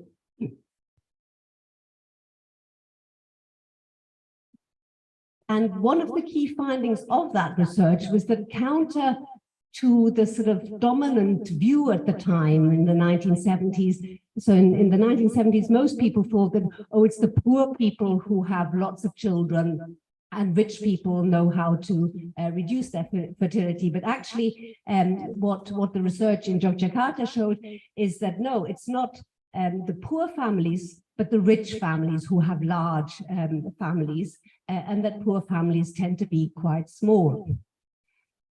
And This finding from the 1970s was actually mirrored in my own research on older people in East Java, which I conducted in 1999 to 2000. Sorry. So the generation of people that I was studying in about 2000, who were by that time elderly, were obviously similar to the sort of cohort or generation of people that had been studied in the 1970s by the researchers in Indonesia, where they'd found this relationship between family size and wealth. So as you can note, sorry, back again. So what you can see in this table is that amongst the poorer older people, 1/3, 1 in 3 older people in my East Javanese study community did not have any children, whereas for the rich older people, that was less than 1 in 5. Conversely, if you look at the large family sizes, only 16% of poor families had a large number of 5 or more children, whereas amongst the rich, that was more or less the norm, that you would have a large family size. So I then was interested in the reason for this kind of relationship between economic status and family size. And I think that you can find the reasons for this in the kind of processes that are involved in your family formation over the life course. So you sort of have to collect people's life histories and understand how they've constructed their family networks over time. So you can see that poor people are more likely to experience challenges in their process of building their families. So in the life histories I collected in East Java, I found that poor families were much more likely to experience divorce or early widowhood in their life. They were more likely to have involuntary childlessness, so they had problems with infertility. They had experienced more of their children dying, either as very young children, but also as adults, as we saw in the case of Tati just a moment ago. Most of her children actually died after they were already became adults. And the poorer families also tended to experience, if their children moved away for purposes of labor migration, those children were less likely to return than the children of better off parents. By contrast, in my life histories, I found that better off families or better off older people had experienced more stable marriages, so less likely to become divorced, less likely to experience widowhood. They had fewer health problems, which impacted on their fertility and on the survival of their children. If they wanted to adopt a child because they didn't have children of their own, they were more able to do that. So they were able to build their family networks through methods other than actually having children themselves. And if their children were involved in migration, they tended to maintain better, closer links and return more often and send back support to the parents. I've also added in conflict in this diagram. Obviously, conflict isn't a demographic process; it's a sort of social process, but it's one that affects your family size by kind of cutting off ties. So if you have a massive row with your daughter or someone in your network, then you might not be receiving support from them anymore in the future. I'll come back to the sort of relationship on the right side of the diagram between kind of the size of the family network and care in a minute. But before that, no, forward, sorry. Yeah, if we then add culture into the picture, which we are in a fortunate position to be able to do with our research, because we have this sort of lovely comparative approach of doing research in 5 different communities in Indonesia. But if we add in culture, then we can see how the sort of biological families that people create are then further modified by cultural expectation, people's ideas about which relationships really matter and which relationships don't matter. So in a matrilineal Minangkabau society that we studied, and you'll be very familiar with this, having a daughter is very important. So if you want to sort of pass on the lineage, if you want to pass on the rumah gadang, any family land, you really need to have daughters. And on top of that, there's very much the kind of hope and expectation that you will live with your daughter and that your daughter will provide care for you when you are old. So in some ways, in this kind of cultural setting, not having daughters is almost, at least for some purposes, like not having children at all. So it's an example where culture can actually kind of reduce or limit the effective family network that people have. By contrast, in the Abui, amongst the Abui on Alo, who we also studied, the system there is patrilineal, but really it's also an extremely flexible kinship system. And we found lots of examples where people over the course of their lives created new relationships, maybe by living with a particular relative for a while, sending your child to be fostered by someone, having providing large-scale support to someone. The Abui seem to be constantly kind of extending their family networks, or at least their effective family networks in the course of their lives. And that then, of course, gives people more options for support in later life.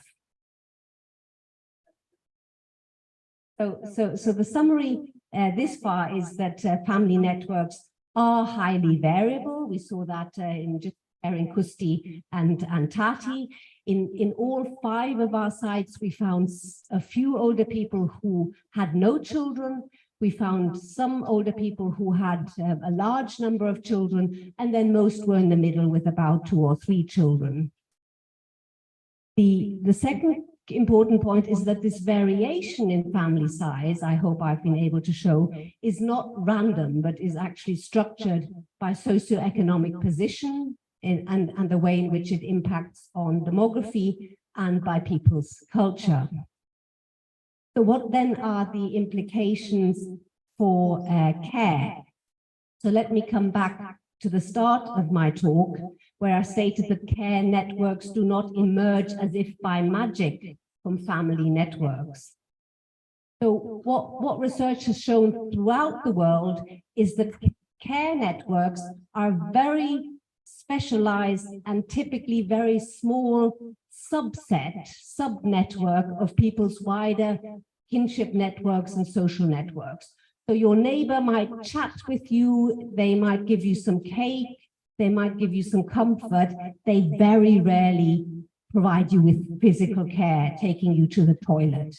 That's something that usually only very, very few people are willing to do, and are to you yourself acceptable to be doing this. You don't want your neighbor to be, typically speaking, helping you with intimate tasks. You want someone who you're more familiar with that. So this is kind of something that's been found throughout the world, that these care networks are this sort of small subset of wider family networks.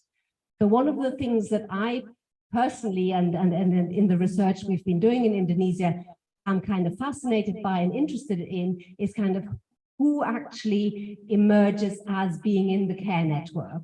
So who steps forward to provide the care when the care becomes necessary.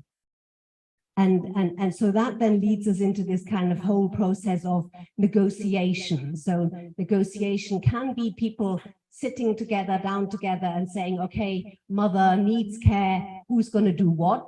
But actually happens very rarely. Often it's much more a kind of silent negotiation where some people just kind of disappear and some people are left to do the work. And it's usually women. So I think negotiation and understanding negotiation is important, and understanding power dynamics. So why is it that a particular child ends up doing most of the care provision? And often, not always, but often, power plays a role in that. So until now, I've mainly spoken about the size of people's family networks, but while size is important, it's not everything. So we also need to understand kind of the cultural expectations that play into it, but also the kind of the quality of relationships, the history of people's relationships, people's emotions, people's past conflicts, likes and dislikes, but also ultimately, again, we need to pay attention to poverty. So in our preliminary analysis so far of the care networks in the 5 different communities we've been studying, we found that there seem to be 3 main models of family care provision. I mean, there are probably many more, but I think these 3 are the most important. So the first sort of care arrangement or care network type is what we call a collaborative network. So in a collaborative network, you've got several family members somehow sharing the task of providing care for an older person. Now, that can be in the form of taking it in turns, and especially in the Sumatran field site, we found that quite often, that maybe one daughter returns from Rantau for a while, and then she goes again, and then someone else comes, so they're sort of taking it in turns. Or it can take the form of a sort of division of labor. So in the division of labor, maybe someone is providing most of the financial support, someone else is taking the person to the doctor, someone else again sort of prays and sings and provides kind of emotional support to the older person. Yet another person might be doing the cooking, and someone is bathing the older person.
Care. And if you remember the story of DY's account at the start of today's workshop, where she sort of says, well, it was she decided to go back to care for her mother, but her father was also involved. So she didn't say more about who else was involved, but it was clearly that it wasn't just DY, not just her father, but some kind of collaboration going on there. And I think on the whole, that kind of model of care where several people are involved ensures, on the one hand, better quality, more dignified care for the care recipient, but it also kind of is more sustainable from the point of view of the care providers.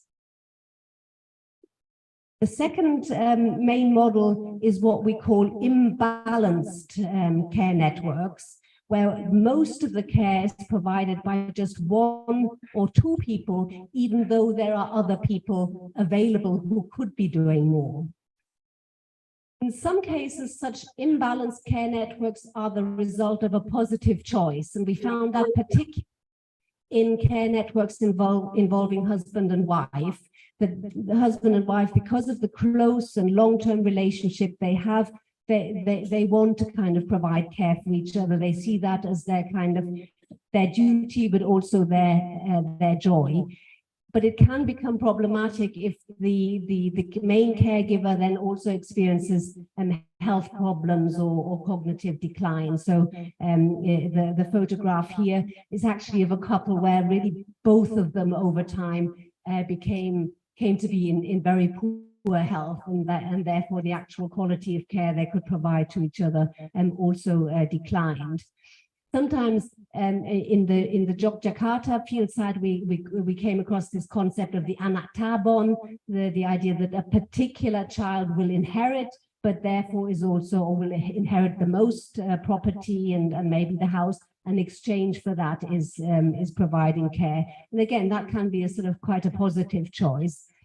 But very often we found that these imbalanced care networks are the outcome of conflict or power struggles or something less positive in that family. So, for example, in the West Sumatran field side, there's a middle-aged woman called Darnis, who's herself really quite poor. She had one brother who died not so long ago, which meant that she on her own is responsible for her mother, who is paralyzed. But on top of that, Darnis somehow found herself being left to care for her elderly aunt who had dementia, even though there were a couple of sons. So the aunt had a couple of sons, but they somehow managed to get out of providing much care for her, and that really was very stressful for Darnis, because she, being quite poor, still had to work, but her aunt was very disruptive, especially at night, wandering, screaming, and therefore making Darnis extremely tired. And sometimes Darnis would resort to kind of locking her into a room and obviously shouting at her herself. So it was clearly not a positive kind of care network or care arrangement. It didn't result in a very dignified care for the aunt, but nor was it sustainable or fair from the point of view of Darnis. So such imbalanced care arrangements can be very unsustainable and result in poor quality care. And then finally, the final network, which luckily is the rarest network that we found, but we definitely found examples of it in all 5 study communities, is what we call an inadequate care network, where the network is effectively too small and lacks the key persons to provide care, and therefore care is just not forthcoming, even though it is needed. So if you just go forward to the next photo. So here we've got Piaya from our Yogyakarta field site, whose only daughter went abroad many years ago and has not come back and hasn't kept in touch with her mother. And when we first started the research, Piaya only had mobility issues, so she would use this little chair to get around her house. She relied on mobile vendor of vegetables to sell her vegetables every day. She would still cook herself, but it was very obvious that she kind of needed more care, but it just wasn't available. And then towards the end of our field work, she was also clearly developing signs of being, on the one hand, quite paranoid, and on the other hand, kind of become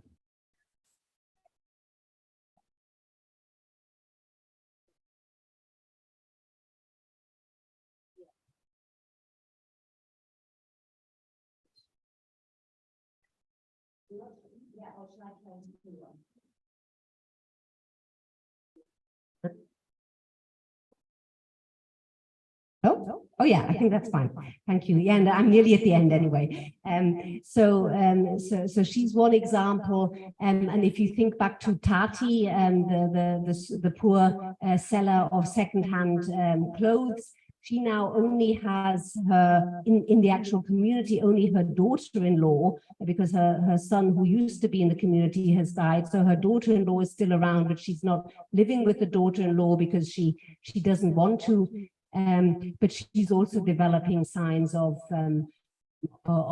dementia, and it's just not clear what will happen to her in the long run. So in such examples of people's inadequate care networks, there's just no good solution on the horizon. So these people tend to be sort of muddling through, making do with what they can, clinging on to their independence insofar as they still can. But it's also obvious that their ability to maintain that independence is slipping away from them and leaving them with a lot of uncertainty about what will happen. Okay, final slide. Thank you. So let me summarize and just draw out the implications of my talk. So we've seen that family networks differ in the size and composition that they have, and that it's often poorer people who have smaller networks than richer people. We've seen that size matters because care networks are always such a small subset of people's networks. If you start with nothing, you can't have a care network emerging. But if you start with a sizable family network, then you've obviously got more options as to who can get involved in care provision. We've seen that there are different models of care arrangement. We've called them collaborative, imbalanced, and inadequate. And we've seen that large family networks tend to be collaborative, or have at least a much better chance of being collaborative, and that collaborative networks have the advantage of, on the one hand, producing better outcomes for the care recipient, but also better outcomes for the care givers. And I think I would argue that particularly in scenarios involving dementia, where the care needs are often so complicated and challenging and constantly changing, it's really good to have a large number of people that you can draw on. Whereas small networks are much more likely to be imbalanced or even inadequate networks. And that means that there are poor outcomes, both for the care recipient, the person who needs care, but also to the people who are involved, the few people who are involved in the care provision. And the fact that poor families are so heavily concentrated amongst small and vulnerable networks, I think is a real concern. It really kind of underlines the message, for example, from the United the calls from the United Decade of Healthy. Partisipan untuk menonaktifkan audionya. Terima kasih.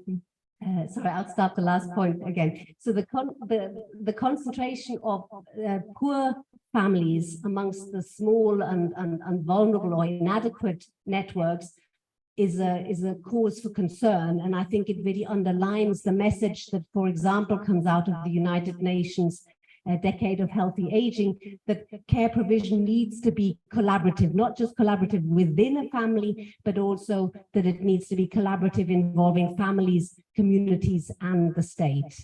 I think end on that. Thank you very much. The last slide shows the many people who've contributed to this research and made it possible, and I thank them all. Thank you.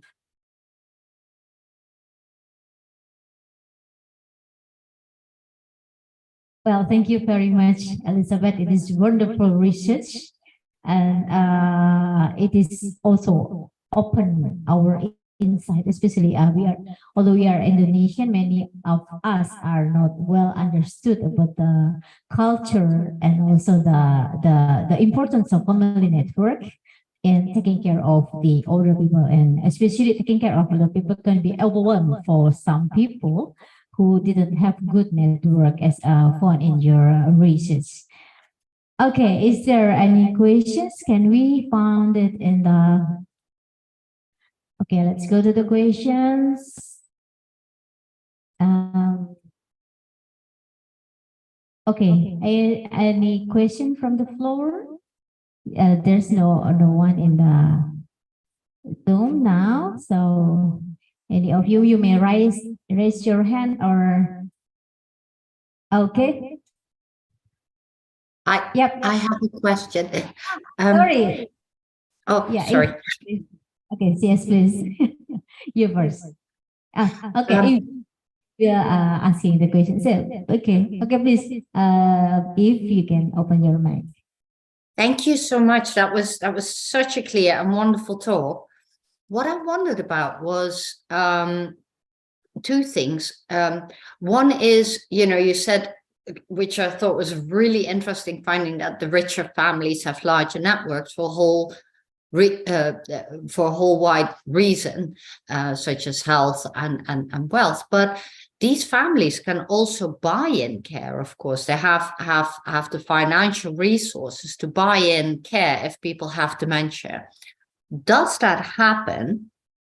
And the second question was, in areas where more women live with children, did you feel that that was something these women wanted to do, these older women, or was it something that was pushed upon them by the children because of that whole filial respect aspect in the culture? Was it because of necessity, because they didn't have their own financial resources? Or was it because of health reasons? So these are the questions. Obviously, you can't generalize this, but your impressions of the villages you visited. Thank you. Great talk, Okay. really. Can you answer questions? Okay, we can answer that. Yeah, thanks for those questions. So yes, the buying in of care is something that's interesting. We haven't studied a sort of middle class urban community. So the study community in Jakarta is highly urban, but quite poor. I think it's emerging as something. So there's one example in the East Javanese community where an older person has quite advanced dementia, and he is living with his son, but the son has quite a high-powered job, so has to be out of the house for most of the time. And he has bought in care, but typically, at least in sort of rural communities, that tends to still be within the kinship context and kinship network. So it's not a complete stranger, but someone in the more distant network who is being compensated in some ways. And certainly back in 2000, when I was doing this research, nobody would ever kind of admit to kind of needing paid care. So then it would be like a sort of family member doing this, and but actually it was quite clear that they were sort of financially benefiting from it, but it was very much dressed up in the sort of kinship idiom. But I think that is a direction that its care provision is moving on in, especially in the more urban middle class communities. In terms of co-residence, I think that's such a mixed set of motives and reasons.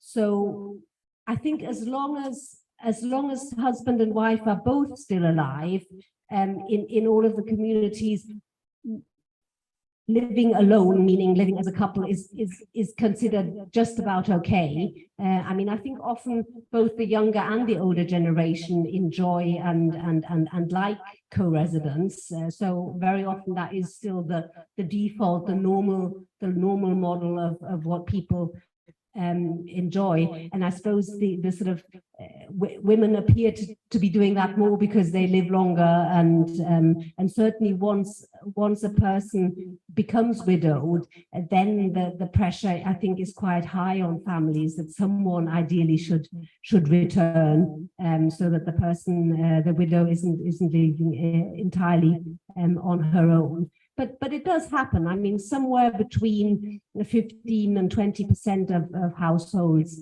tend to be just either one person completely on their own, or husband and wife couples. And in the better off families, that does there's a sort of tendency towards preference towards it, but then people are also proud if they live with their family. So it's hard to generalize, but I wouldn't say that that it always arises out of necessity. Okay, thank you so much, Elizabeth, and also for Prof. If. Thank you for your questions. We still have another question from the floor. Maybe it's the last one, I think. Okay, Ibu Evi, time is yours. I'm Effie.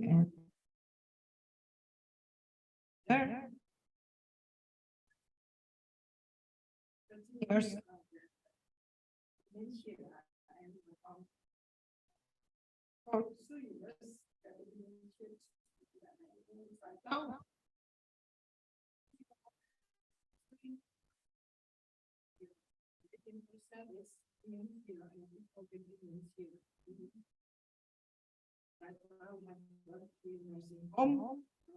And then for my experience,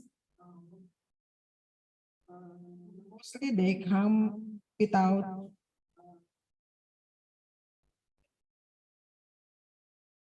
single, even though with spouse or divorce, yeah.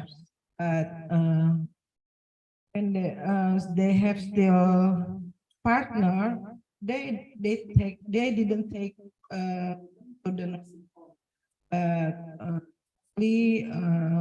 using and getting a very high, and then when I hear your experience and research, yeah, I'm from North Sumatra and my husband from Ambon. We have a different culture because from North Sumatra, we are a big family and we carry each other very much, yeah. And then from Ambon, maybe it's not like my big family, yeah. When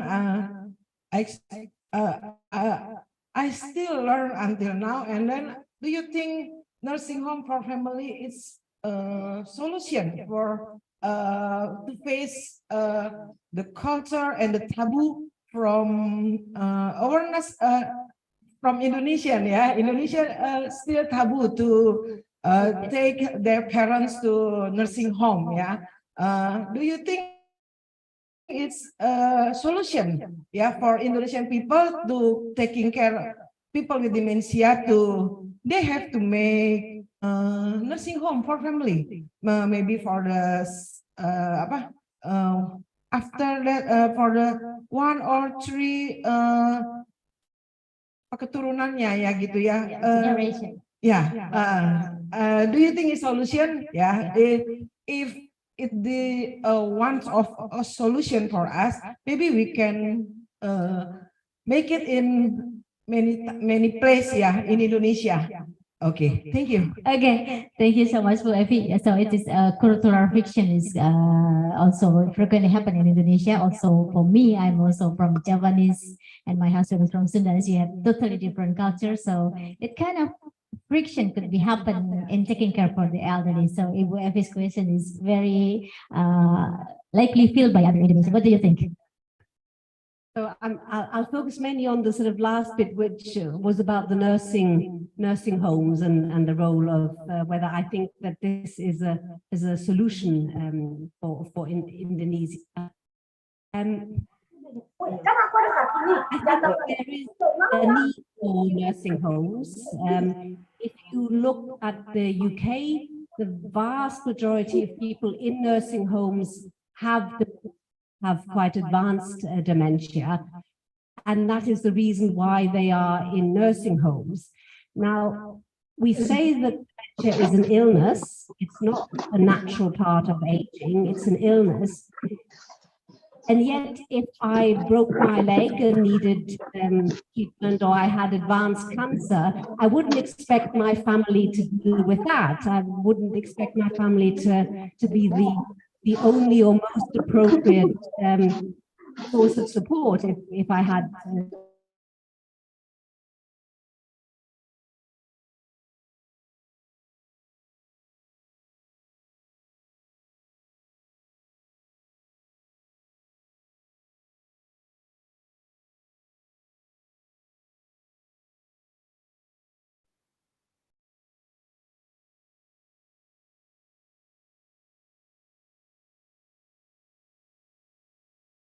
pieces this involves.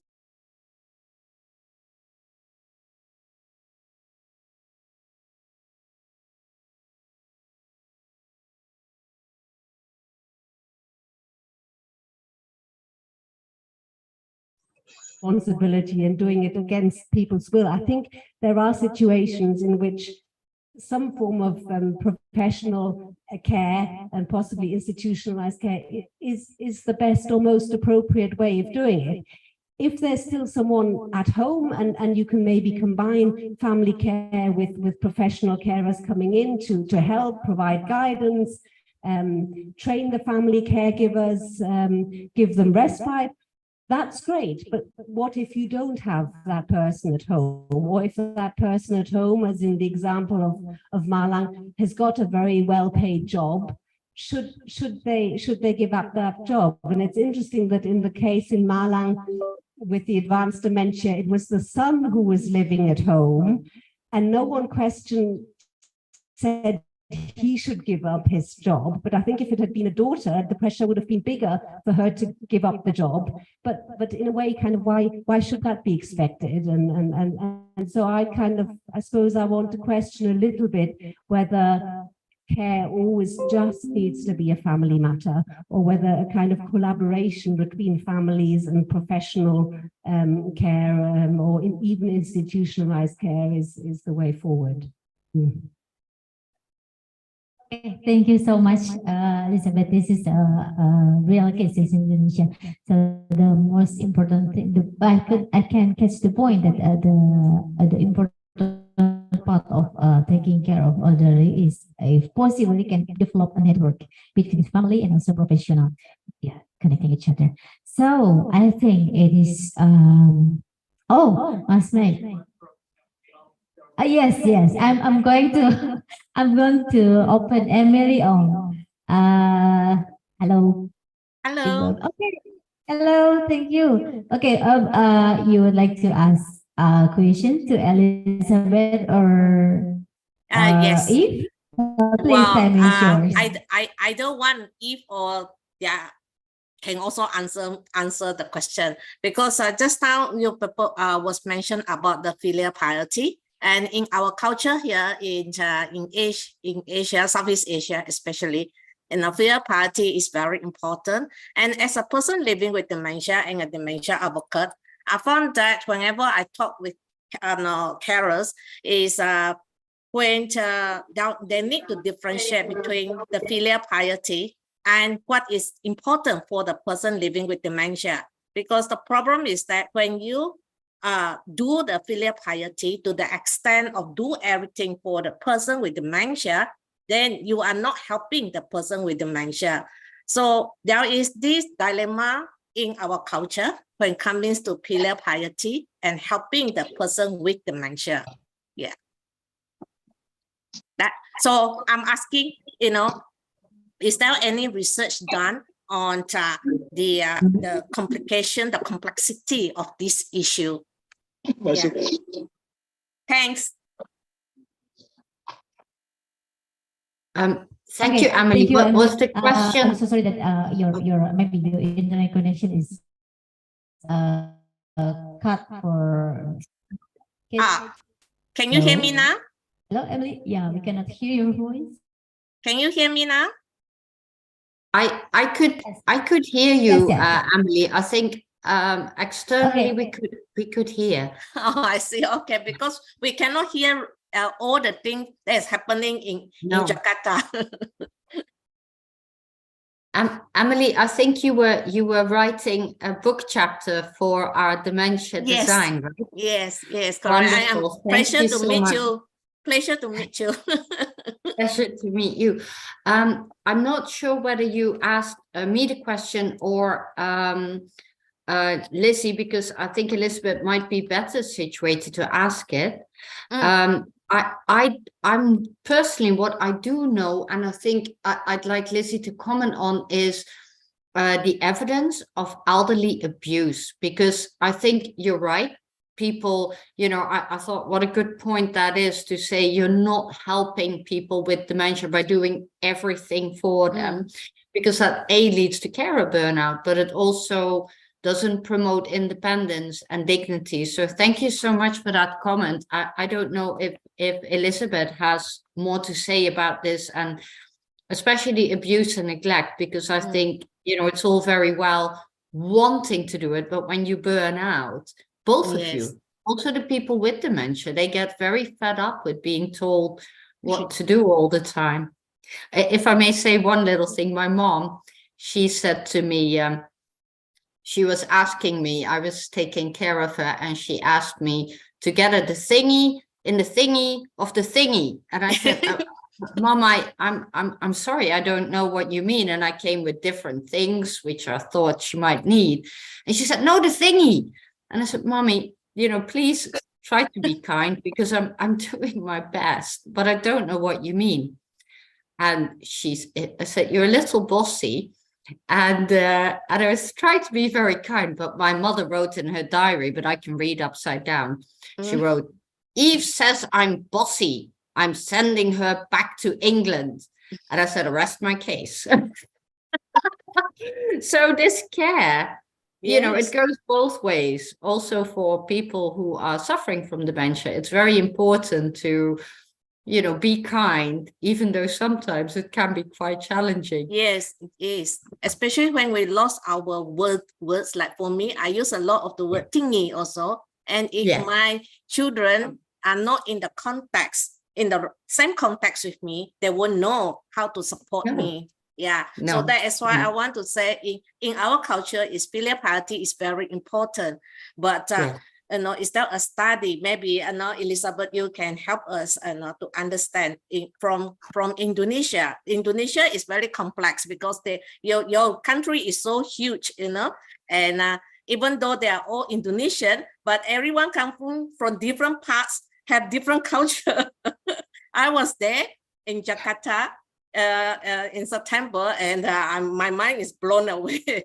I say in Malaysia is complex. Indonesia is much complex. Yeah.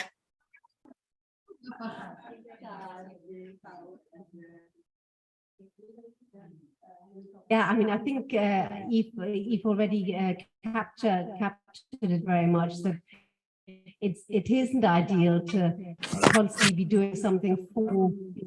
You should try and involve them. We had last week at this conference in Jakarta an excellent talk by Dr. Eva van der Ploeg, who is an expert on the Montessori method with dementia, and that it really requires a lot of time and focusing on how to involve them, how to engage them, even in very small little activities. But that is time consuming, and carers, especially carers in small networks, just don't have that time. It's when then people taking over and doing everything. Care homes in the UK, this happens because there aren't enough staff members, that the staff members that are there just do everything for the older person rather than trying to maintain their independence. So I think again it boils down these parties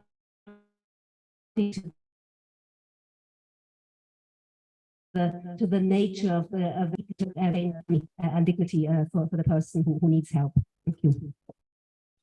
Okay, it's a very interesting discussion and also Mrs. Pandey. And thank you, Emily, for sharing your experience, also for Eve for your insight about taking care of patients with dementia. And Elizabeth, I can point out your presentation is that the collaborative research, insufficient research, and also imbalanced care network, inadequate care network also are those situations that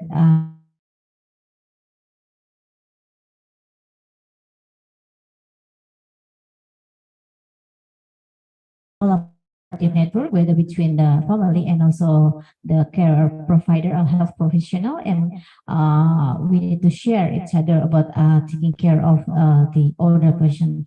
We have someone who very special who has experience in taking care of the older person. especially with dementia, we would like to call Kusuma Dewi Suharya. It is my first time that your name is Kusuma Dewi Suharya, Mbak Diwai. Hello, Mbak Diwai, are you there? Hello. I only know that your name is Diwai, so Yes. big applause. Okay, also big applause to Elizabeth. Thank you so much, Elizabeth. Okay, this is our next speaker, Mbak Diwai, Ibu Kusuma Dewi Suharya. She's a regional director of Asia Pacific Alzheimer Disease, International of Alzheimer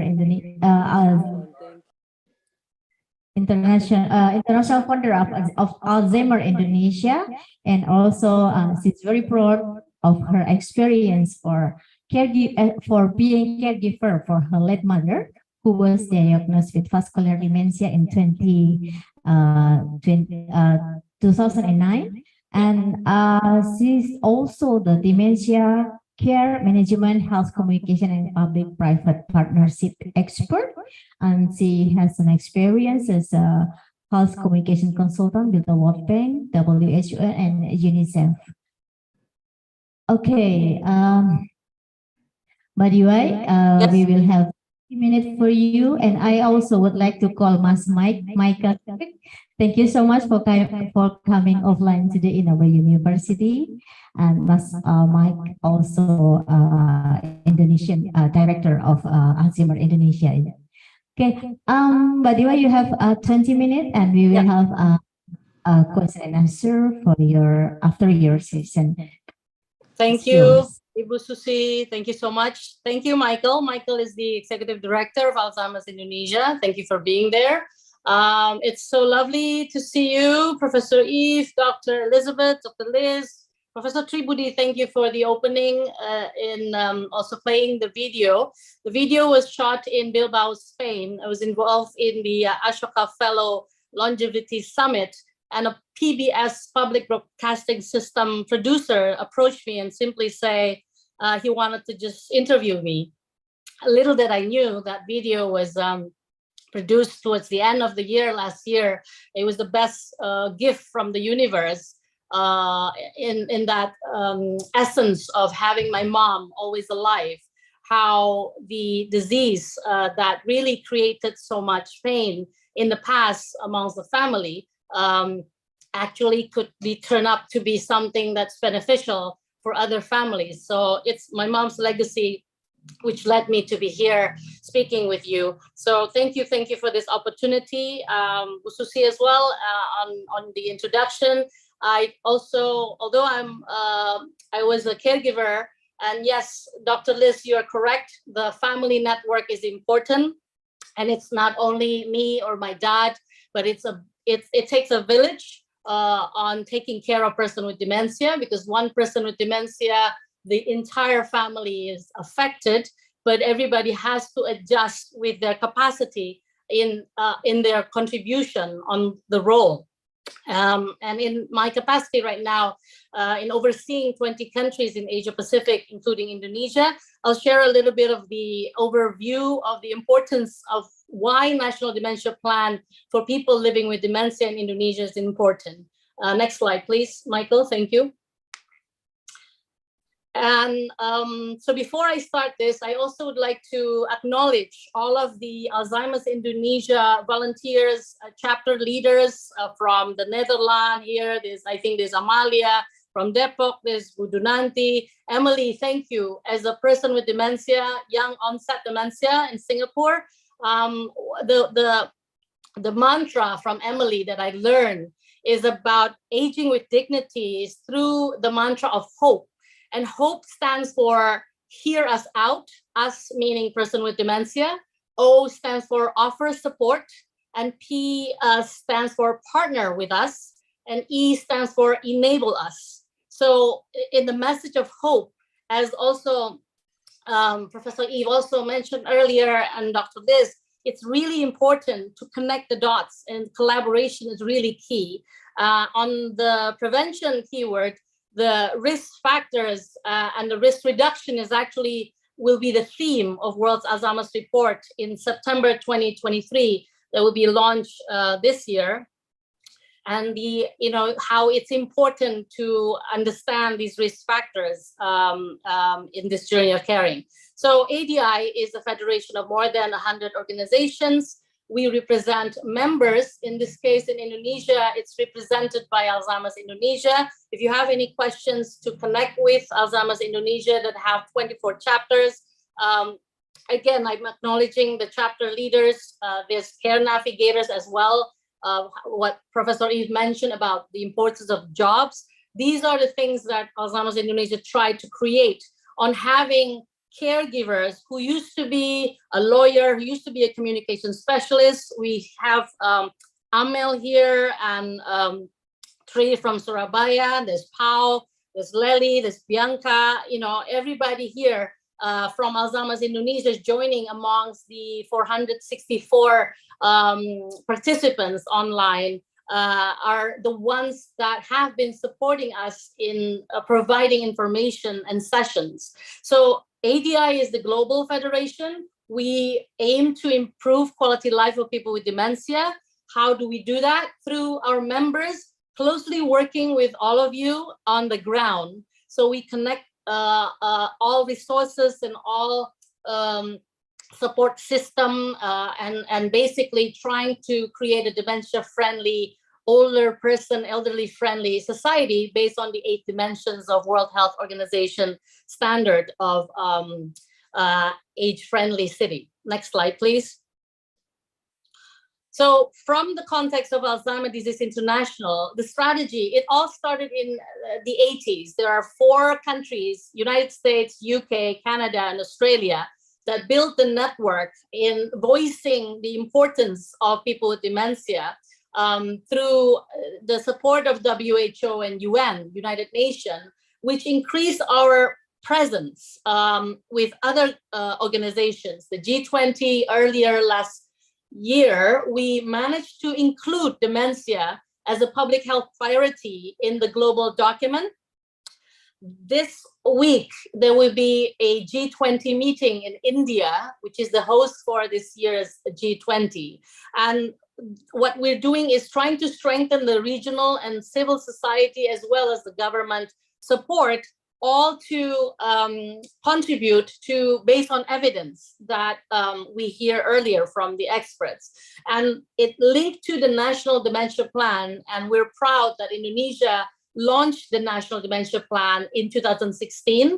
And I think around 2019 or 2020, or 2021, there's the National Plan on Older Persons. Next slide. These are the global impact of dementia, and you can quote this. You can go to our website, www.alzint.org. Every 3 seconds, someone in the world develops dementia, and the total estimated cost globally is 1.3 trillion, and it will forecast to rise to 2.8 trillion by 2030. So there are 55 people with dementia around the world, 26 million in Asia Pacific, and 1.2 million in Indonesia. And that means 1.2 million families unit that needs to be supported by the care network, by the government, by the institutions, academicians, researchers, everyone here. I think it's time for us to really make sure whatever we're doing, put person with dementia at the center of what we're doing and how we can build that environment. I know Emily, my dear friend, who's a young onset dementia, have this ability to speak as an advocate, and she's also a board member of Alzheimer's Disease International. So as often as possible, we'd like to get person with dementia, an older person, to participate and contribute, because dignity equals to quality life. Next slide, please. These are the 7 action areas. So in 2017, all countries around the world of the WHO member states signed endorsed this plan of Global Action Plan on Public Health Response to Dementia. 7 action related to dementia as a public health priority that is represented through the documents, the decree, the policy brief, and Indonesia, again, we're very proud that in 2016, we already have a national dementia plan. Only around 30 countries around the world have national plans, and we're proud that we're really ahead of this, and we just need to kind of connect the dots and make things happen on the ground. Awareness and friendliness, we appreciate Alzheimer's Indonesia work on kickstarting this. I think Alzi will be 10-year, and we'll have a 10-year anniversary by September. I think Michael will share more later. And dementia risk reduction is related to the prevention theme that Professor Eve also mentioned earlier. So the more we know these risk factors, I think the better we can have a good quality life, healthy living, healthy aging. Diagnosis, treatment, care, and support, it's still a major homework, lots of work on that. Support for dementia carers, that's linked to what we discussed today, how we all have a role in this journey of caring through training, through counseling, and please, you're welcome to connect, you're welcome to talk to Michael later on what kind of services in this community that you can contribute or you can actually benefit. Information system for dementia and research and innovation is something that we're still working on. And this is why we have this session today, and a big appreciation to Professor Chubudi's leadership on this. Thank you. Next slide, please. These are just the reasons on why it's important to have a national dementia plan covering those contexts of diagnosis, combating stigma, on the training, as I mentioned earlier, on the risk factors, tracking the prevalence and incidence. And there is the recent innovations, lecanemab earlier. It's still under approval and all those things. Every country has different system on this. But yes, while cure is not really there, the way we go is really to support care, how care can be improved. And that's through the keyword that also mentioned earlier by our experts on education. Next slide, please. So this is just a graphic of the countries that have plans around the world. Next slide. The adopted, yes, this is what I mentioned earlier, around 36 plans adopted. There are still plans that are integrated. And Emily, I know you live in Singapore, but Malaysia, you're Malaysian living in Singapore. And I have this task next month to go to Malaysia and try to get Malaysian government to have a national dementia plan. And they're still learning. And we're very proud that Professor Yuda will be speaking in Malaysia to share our journey on how we managed to get policy into practices through this collaboration. Next slide, please. So yes, 9 countries in Asia Pacific region have plans, including Indonesia, not all funded. The Japan, Korea, Taiwan, Indonesia, Macau, China, Singapore, Vietnam, and Tonga. For Vietnam, for instance, the plan is incorporated in the non-communicable disease. The Tongan plan is incorporated on long-term care plan. And there's Philippines as well that have healthy aging plans. So it's not all countries have a separate dementia plan. Again, I think Indonesia can be proud that we do have a separate dementia plan, and we do have these resources and network that we can just connect the dots and improve all of our work together through time. Next slide, please. Yes, I mentioned earlier, 1.2 million people. It will be 4 million by 2050. Next slide. And this is the standalone national dementia plans. Why it's important, because dementia is the 7th leading cause of death around the world. And, you know, as you can see from the infographic, all these information on the 70% of informal carers are women. That's why it's important to also empower and support them. And all these things you can see from the graphic. I'm just conscious of time. Next slide, please. Yes, this is the standalone plans on the understanding of the significant burden and uniqueness of dementia. The countries have their own priorities, and civil society with academics and institutions, we just have to come together to voice this. And I think so far we have done our best on this. We just have to continue doing more. Next slide, please.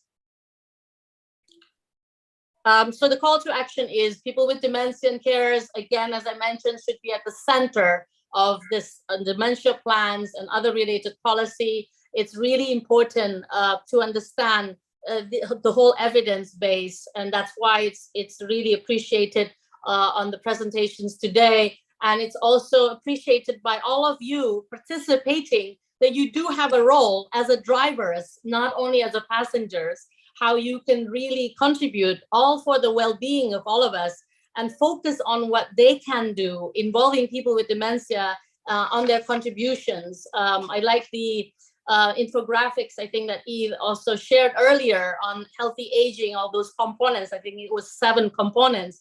How it's important to have, healthy well-being on physical well-being, finance well-being, psychosocial, mental, everything. And it's something that we just have to continue to do more. Next slide, please.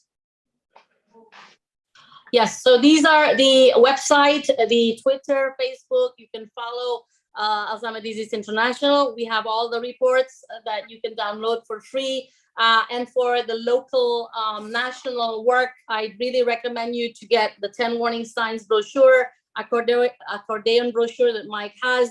We are celebrating our 10th year anniversary this year. We welcome all of the support and any initiatives that can come up with you, and whatever you can contribute, it will mean a lot for people with dementia and for all of us, intergenerations, all for the improvement of quality life, all for our path on aging with dignity. Thank you. Oh, thank you so much, Ibu Diwai, for very clear and presentation. So, anyone on the floor would like, do you have any questions or comment to Ibu Diwai's presentation?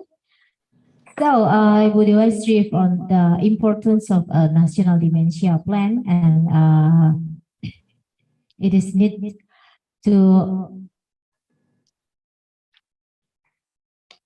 dementia plan. National dementia plan with person-centered care is the best and most robust way to address the unique multifaceted challenge that dementia presents. Okay, I'm going to check the Zoom. Is there any question over there? Okay, in the floor. Okay, Prof. Tribudi would like to ask questions. Please unmute yourself. Thank you. Thank you so much, Diwai. Thank you, Prof. Tribudi. Thank you. Oh, sorry, I'm quite emotional. Sometimes I can't stop my tears. I don't know, because you are also my daughter. I'm proud of you. My question is about national plan of action for dementia. You mentioned that at that time, in 2016, we have very successful in developing the national plan of action. And at that time, because I'm also involved in that with Dr. Yuda, Prof. Yuda, and also with you, the leading sector is Ministry of Health. And yes, on the development in everything globally, and also maybe Asia and also Indonesia. And also if we concern and rely on several research that have been done, like for example, by Elizabeth, and also by Susiana, because Susiana also has research very, very nicely. He found that the awareness of dementia among families is very low. My question is, who will be the leading sector nowadays? Compared with at that time, it's Ministry of Health. Thank you. Yes. Thank you, Professor Tribudi. It touched my heart profoundly as well. I think there's this language of love that we share through our passion on this. And I thank you as well from the very beginning I still remember meeting you for the first time at the Manhattan Hotel in 2013, Professor Eve, Professor Tribudi, Professor Yuda at that time, with the head of mental health from Ministry of Health, that we started this work together and have a working group on working on that national dementia plans that you were involved. The lead of dementia related work has always been around the country, has always been the Ministry of Health. However, every countries have their own preference. The person in the Philippines, for instance, the division of Ministry of Health is under healthy aging, while in Vietnam, it's under non-communicable disease. So in Indonesia, I believe it's under mental health division.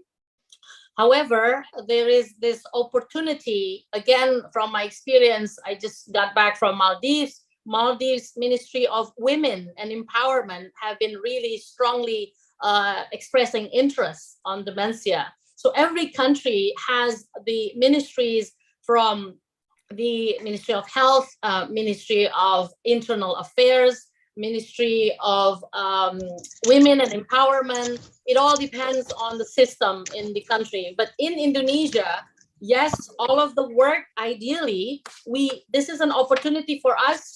I don't know if we can do this work on the overview of all the work related to research on dementia by September 2023, perhaps a showcase of the work that we are all been doing, and we promote that and we advocate that to have our Ministry of Health to step up on this. So if you're asking the leading sector, it's always been the government on this, but we play a role, civil society, academics, institutions, researchers, professionals, you know, private sectors, everybody has their role. And I think it's an opening up the opportunity for a discussion on how we can really have these documents, evidence-based, easy access for other institutions or other people who are interested. I hope that answers your question. Otherwise, we need to have a separate discussion on this at some point.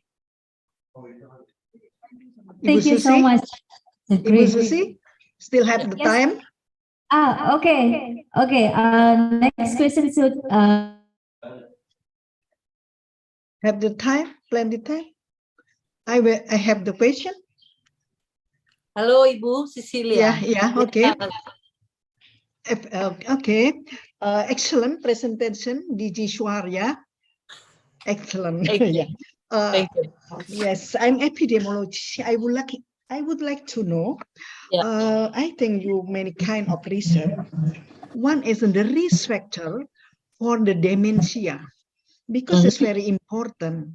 And then how the way for the prevention for before dementia, I think it's important. If we know about the risk, and then what we can do, the community do to prevent the dementia so far.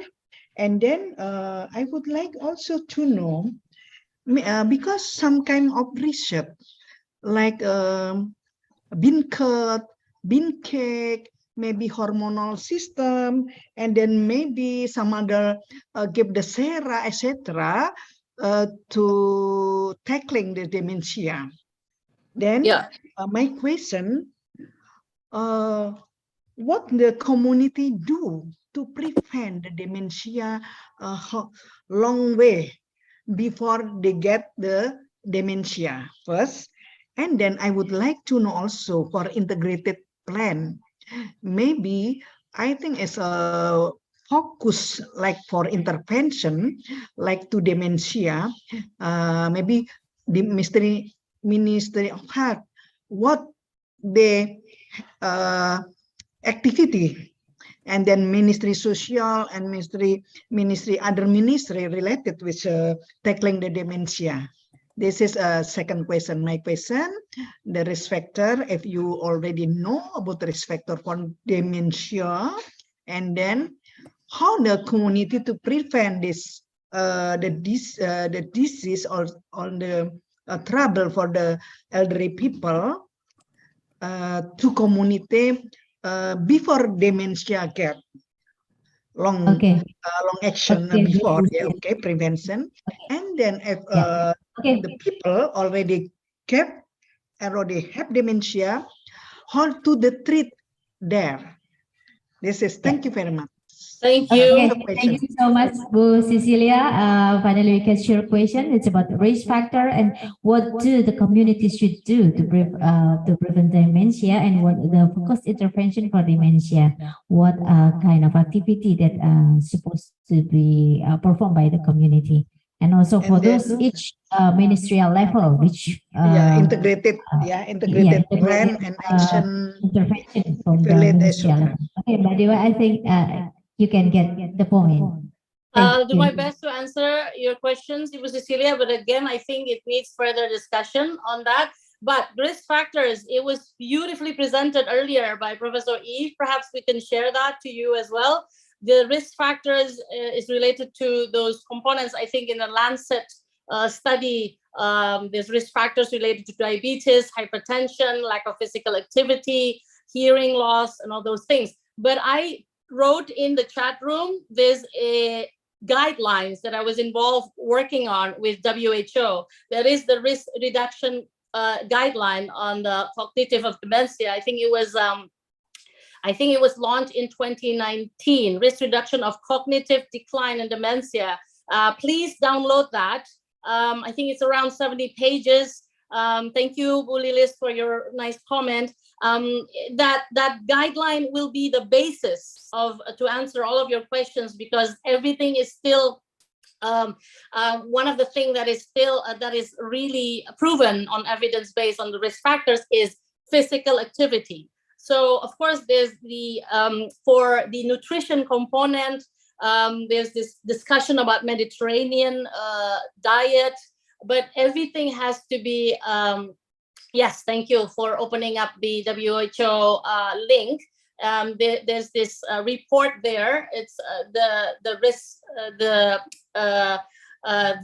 reduction guideline on that. But you can go to the report later on under that website and under that title of the risk reduction of cognitive decline and dementia. If you ask for what the community needs to do, Michael is the Executive Director of Alzheimer's Indonesia, and we promote and conduct the activities based on these guidelines. And please also go to alzint, alzint.org website to download our risk reduction report for the World Alzheimer's Report this year in September 2023. It will cover the global context of what the community needs to do. And it's been happening anyway in Indonesia. I think we just need to be to understand closer on how we can contribute to the community you're working on and just connect the dots. So interventions are all there. I think it's just a matter of measuring the impact of that and having it accessible. So the communities are doing, my mom in the past, I remember there's risk factors of loneliness. So every morning she goes to the banks and simply wanted to get some praises from the staff of the bank, because she's not into using the ATM card. She's not into using the mobile phone. I did not know why at that time, but now I knew. That's because it's already confusing for her to use this technology. So what the community can do is really provide and support the people with dementia, that feeling of that they can be a part of a community and they can contribute their presence. Yeah, so there it is. You can download this guidelines as the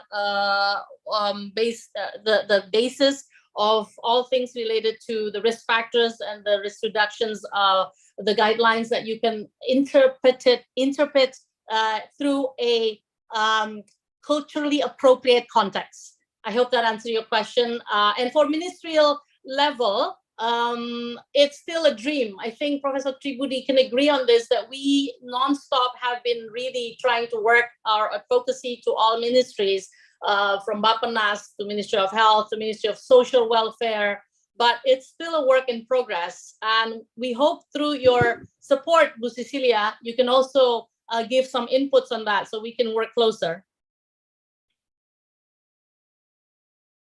Thank you very much for your information. I Thank will you very take much. it about Very some clear other explanation. paper. Okay. Thank you. Yes. Yes. Okay. Any other question from the floor? For that dementia policy in national level. There any questions? I think from Zoom. Okay. Okay. Still have have time. Yeah. I know in some other research, the effectiveness for SERA to treat the dementia. Is this correct? And do you have experience about it? Say it again. Sorry, I didn't get that. Yeah. Okay. I never read for the paper the serum, you know? Yeah. I know. Like immunoglobulin. Not enough evidence on that. To be honest with Cecilia, it still needs further research. But okay. It's yeah. Yeah, especially for young people and healthy people, and then to donate, Don't be like fooled. donate. Okay, thank you very much. Thank you. Okay, thank you, Bu Cecilia. Thank you so yeah. Okay, we can strip to the prevention issues, especially to for the preventing dementia. I think we have other question from the Zoom. Well, without sufficient knowledge and understanding, the chance of elderly people in Indonesia being affected by Alzheimer's dementia are very large. What tips can we, as a healthcare students, do improving the dementia prevention in education especially? Thank you very much. It is from our students, Evi Nilawati. Evi Nilawati, there's a lot of things you can do. Absolutely. I see Bu Susi smiling. You can contribute your expertise if you have the skills as a doctor, for instance, contribute in the part of the early detection, diagnosis, treatment, and care. You can be somebody who speaks about dementia, be a champion, be an educator. You can join Ibu Susi's initiative in Indonesia, Ramah Lansia, for instance, or join Alzheimer's Indonesia as well. You can promote this 10 warning signs messages. You can just be a part of our volunteers and contribute whatever skills you can contribute. And I think it's perfect timing because we're celebrating the 10th year anniversary. We'd like to welcome everyone on what you can contribute in this journey of caring to improve quality of life. Yes, thank you so much. Yeah, it's also for younger generation. So please do your effort, your own effort, especially for dementia prevention. Whether you're in a community or you're in your family member, you can do a lot of prevention effort to prevent dementia. Thank you so much, Mbak Dewi. I think this is the last question from Dr. Lilis Harimasiti. Yeah. It is for the policymaker or national policy. Do you have any recommendation regarding the dementia? Yes, so we produce with Alzheimer's Indonesia the policy brief. I think Michael can send that to you, Bu Lilis. So the policy brief on dementia was presented to the Ministry of Health in 2020, in 2021. There's for sure. The collective intersectoral collaboration is the #1 priority to ensure, and based on the 7 action areas. So there's short-term and long-term recommendation. The long-term recommendation related to collaboration, partnerships, intersectoral, on research and policy making, continue refining and aligning the national strategy, dementia plan, aligning with the local government context as well. And if you're working on some policies on that, again, Michael, could you just please share to Bu Susi and everyone, and also Bu Lilis on this, because it's 11 pages of policy brief that we've produced already on the recommendation. Thank you. Thank you so much. By the way, I think Alzi Universitas Indonesia has already conducted lots of research and lots of policy recommendation that shared to the ministerial level. Thank you so much. I think it is our last sessions. And by the way, thank you so much. Your wonderful presentation.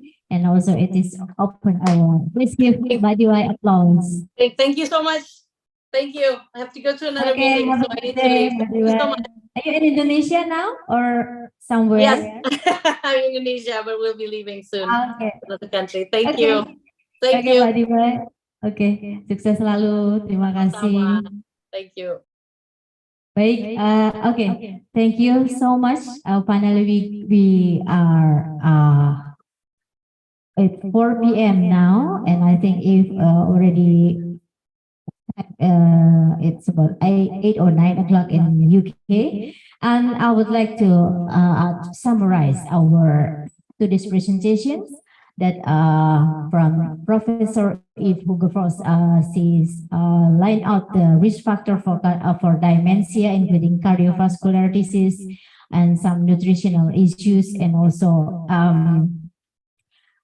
lack of activity. So community-based prevention is very important to prevent the dementia, especially those who are women who live in rural area and who have less education, and those who less support from their family, and those who are no job and dependent on their children. And also we eavesdrop on the government policy that education for the rural women to support active aging is very important, including to give them job to support themselves. And supporting community activity can help people to stay active, including exercise and psychosocial connectivity, and maintain a healthy weight and eating well is very important to prevent dementia. And Elizabeth also stripped on the different models of care arrangement. She divided into 3 groups: collaborative care, imbalanced, and inadequate.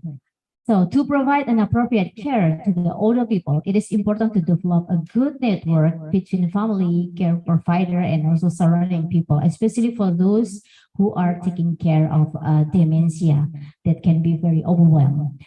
There's a clear need for better collaboration between family, community, and the state in long-term care provisions. And from Ibu Diwai's presentation, we can conclude that the National Dementia Plan with person-centered care is the best and the most robust way to address the unique multifaceted of dementia in present situation, and needs of call to action for the people who have opportunity to connect with the community. That dementia's prevention work is all people's responsibility. So we need to learn more about dementia, and we can collaborate with especially Alzheimer's Disease Indonesia to gain the appropriate information that can be spread to the community. And thank you so much for today's wonderful lecture. Elizabeth, thank you for coming, and it is very nice to see you in person today. It is my first time to see you, and I hope we can work together again in the next time. And thank you very much for the attendance. Especially we find Professor Takio from Japan, and friends from Qatar, India, Singapore, UK, Korea, and some other countries. Thank you very much. And I end up my moderation today, and I'm so sorry if there is a lot of friction, or I mean a lot of trouble in internet connection also. Thank you so much, and have a good day. Assalamualaikum warahmatullahi wabarakatuh. Thank you for fantastic lesson for Dr. Elizabeth, Prof. Eve Hogerfors, and Mrs. Diwai Suharya, and Dr. Susiana Nugraha, who moderated it very well. Let's give them some applause. Okay, ladies and gentlemen, next Dr. Tri Suratmi will submit a resume and follow up to this webinar. Dr. Tri Suratmi, the time is yours.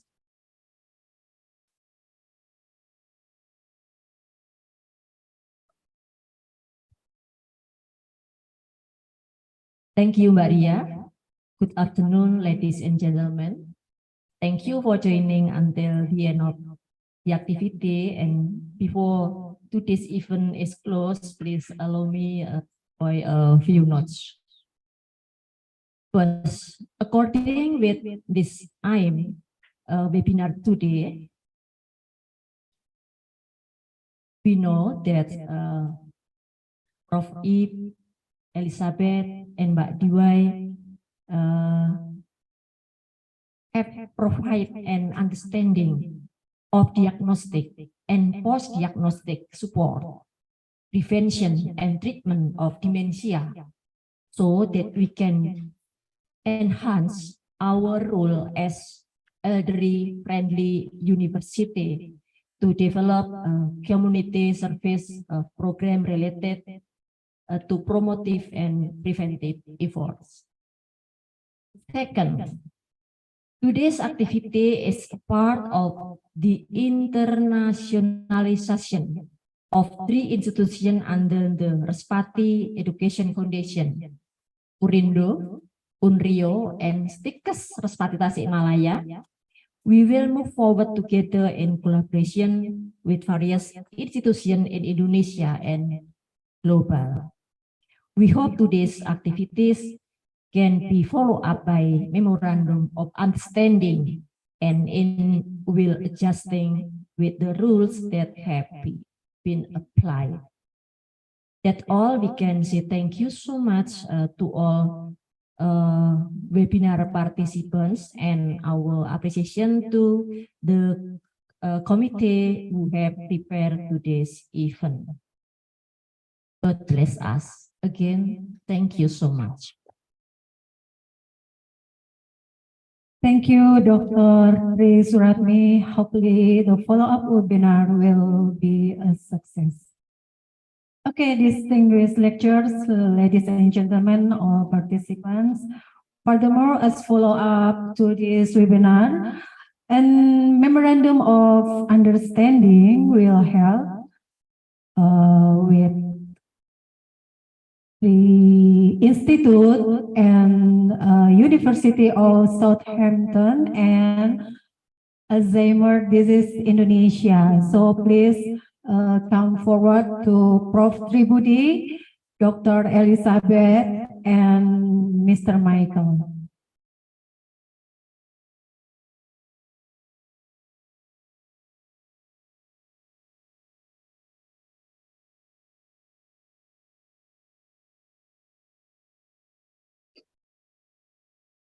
Thank you very much, Mbak Ria. This is not signing up the MOU, but this is still a discussion about the draft. So we realize that the formal collaboration is very, very important, but we have to learn what is the regulation of each institution. So this morning I discussed with Mr. Michael and Elizabeth, and hopefully with this draft, this is the draft with Southampton, University of Southampton, and this one is the MOU with Alzheimer Indonesia. And again, would you sit down? No, sit down here. Yeah. And again, we still have maybe not quite soon, because I think Michael have to discuss with his team, and also Elizabeth will discuss with the leaders of Southampton. Please, maybe you can tell us what you are going to do. Okay, first of all, thank you so much, Prof. Tribudi and the Urindo team. This is a great webinar today because we have a lot of a journey since the beginning, but the respecter from Prof. Eve and also the family system from Elizabeth and also the best practice in community globally and Indonesia with Diwai Suharya today. So from my side, from Alzheimer's Indonesia, we just say that dementia is everybody's business. So all of you in this room, in person, also from the online person, so we have a role to have a support for people living with dementia in everything, everywhere, everything with your knowledge, your skill.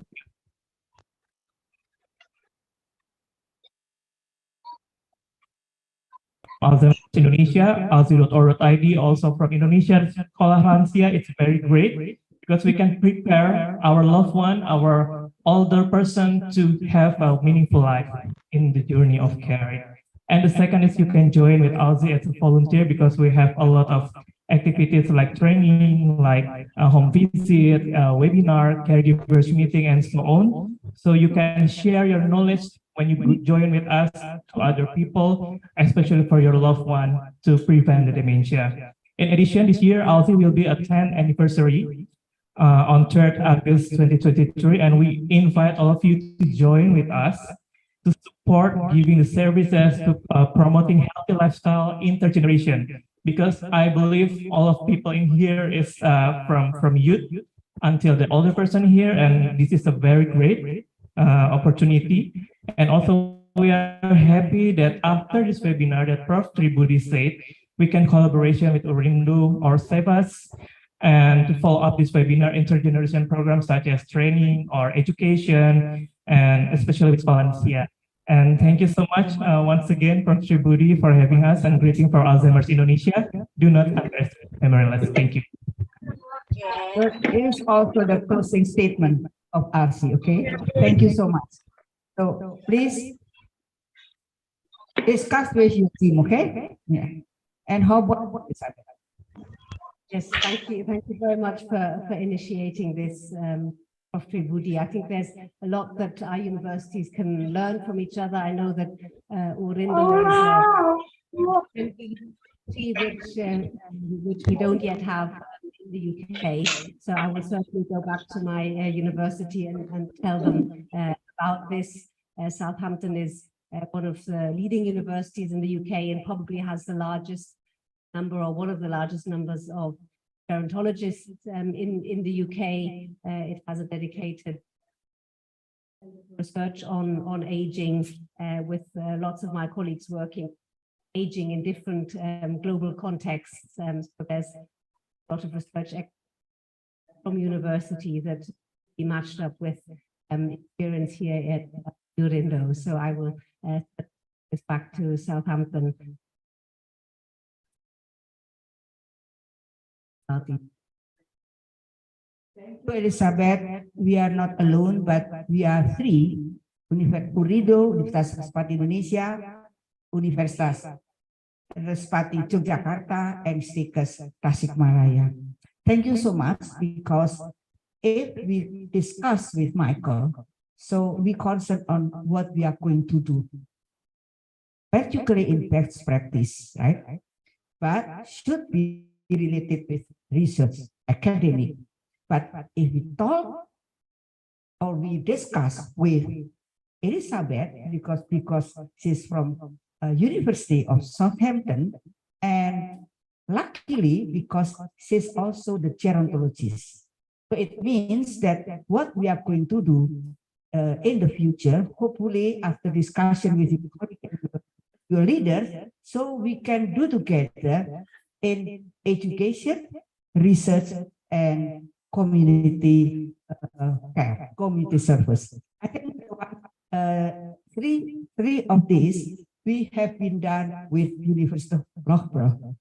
If you are still there, so because I hope that one day we can also prolong our MOU, because previously we have signed up, and not just signed up, but we have done so many things based on the MOU. So hopefully we can follow up.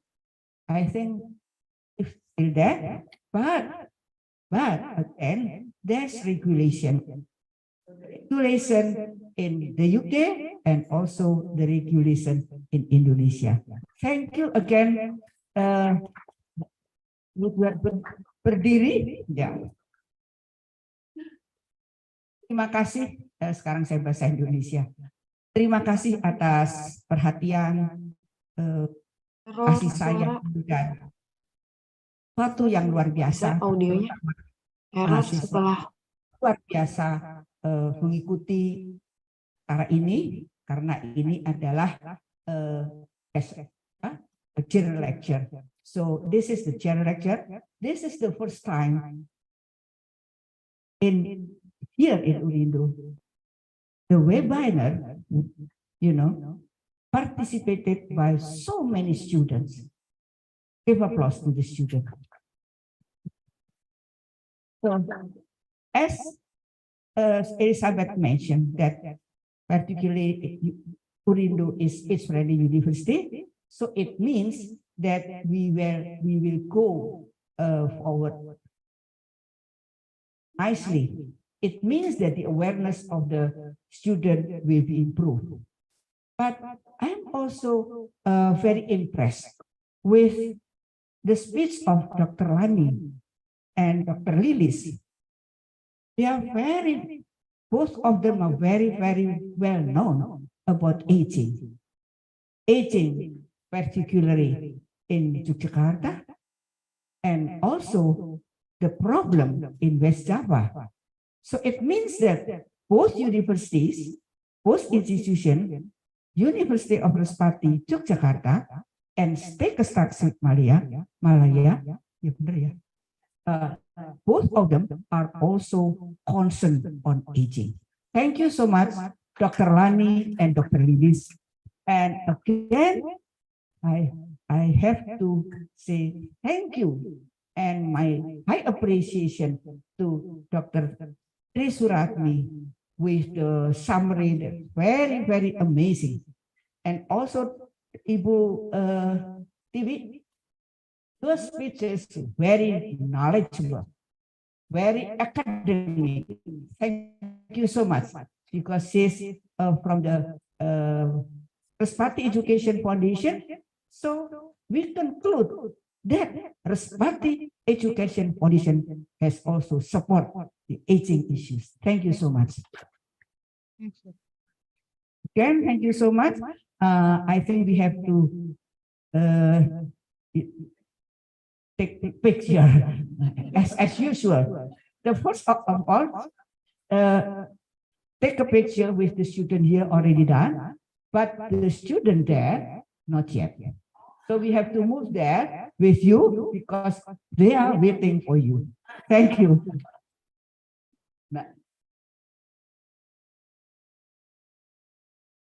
Oke, sepertinya sudah ditutup oleh Prof. Ri. Okay, I'm speechless. Okay, thank you. Okay, ladies and gentlemen, and at time we have listened to closing statement from Michael Dirk and from the Executive Director of Alzheimer's Disease Indonesia and from Director Unrindo, Prof. Tribudi. So thank you so much. Please sit down. Take a picture, yeah. So ladies and gentlemen, the entire international webinar general lecture on the theme aging with dignity among persons with dementia has concluded with the closing statement. I hope the lesson from this webinar will be useful for all of us. Right. Okay. And before the webinar ends, we will take photo. And please have all participants get ready in front of camera. The committee will help to take a picture, and the audience, please come to forward to take a picture. I invite the deans, the dean first, and also the. Tadi sudah ya, tapi boleh lagi, boleh. Terus baru dengan student sudah semua tadi? Not yet ya, nanti setelah itu dengan student. Silahkan yang di depan. sepuh ya, tapi sepuh bukan sepuh banget. Silahkan. Ya, yang sepuh saya. Ya, silahkan Mbak Sri Seswani lagi. Mas Jeni, Mas Iji, Pak Zainal lagi. Ya, silahkan yang belum. Mas Adun ya. Iya, Mas Adun belum ya.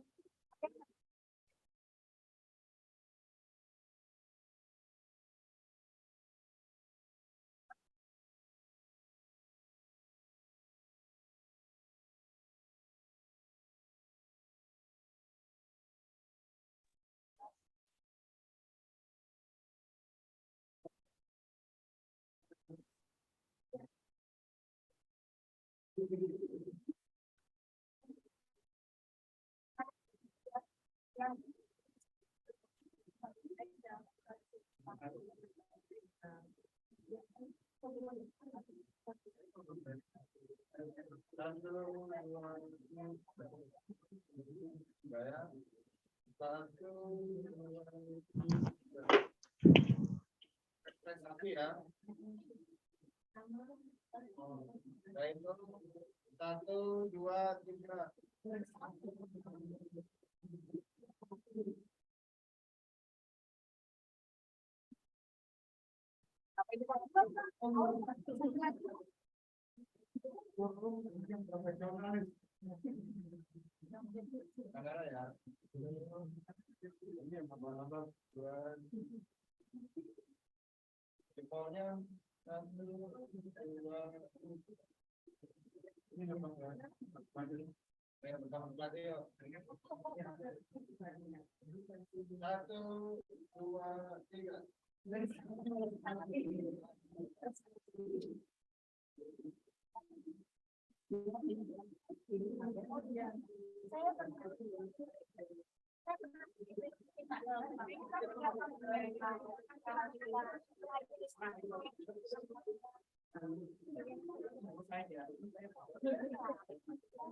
Untuk peserta yang di Zoom, mohon kesediaannya untuk menunggu karena yang di ruangan sedang berfoto bersama.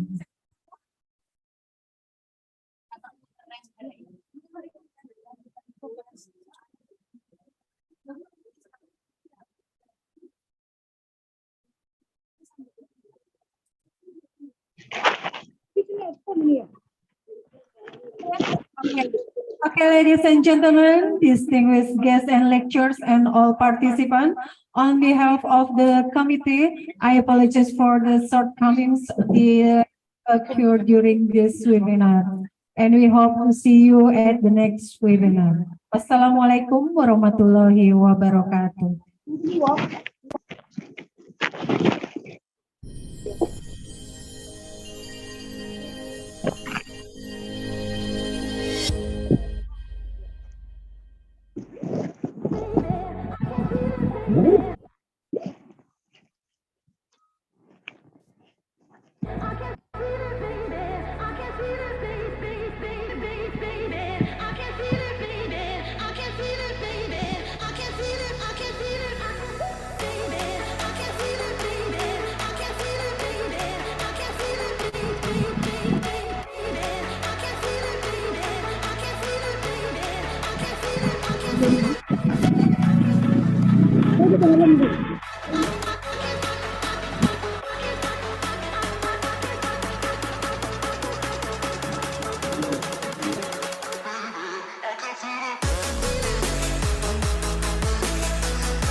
Jangan kau tegak kita. Hebat. Iya, kita. Oh, lah kita belajar kalau kita. Berapa macam hal itu.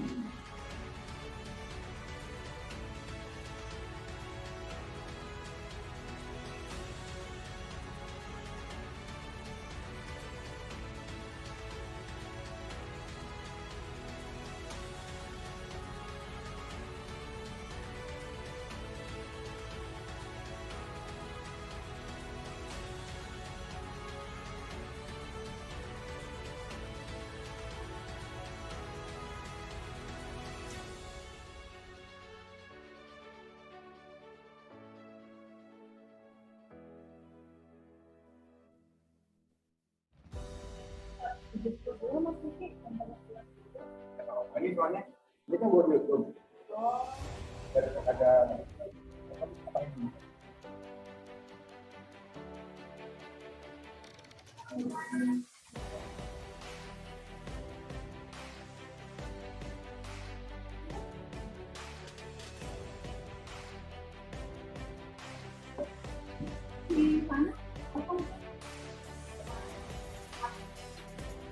Pada kesini.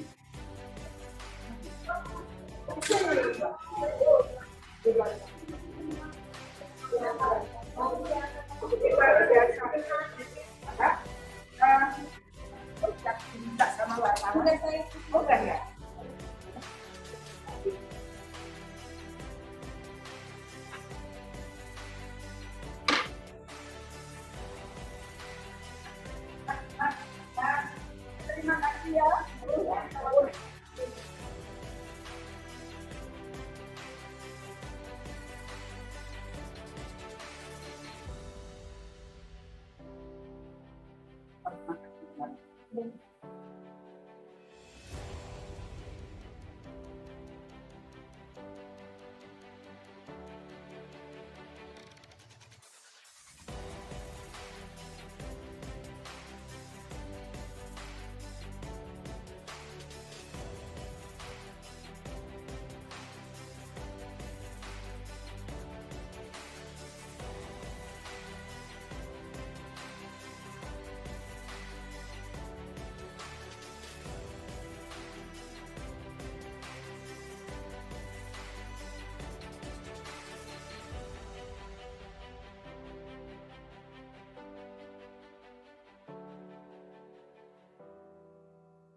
Assalamualaikum warahmatullahi wabarakatuh. Selamat pagi, salam sejahtera bagi kita semua. Shalom, Om Swastiastu, Namo Buddhaya, salam kebajikan. Assalamualaikum warahmatullahi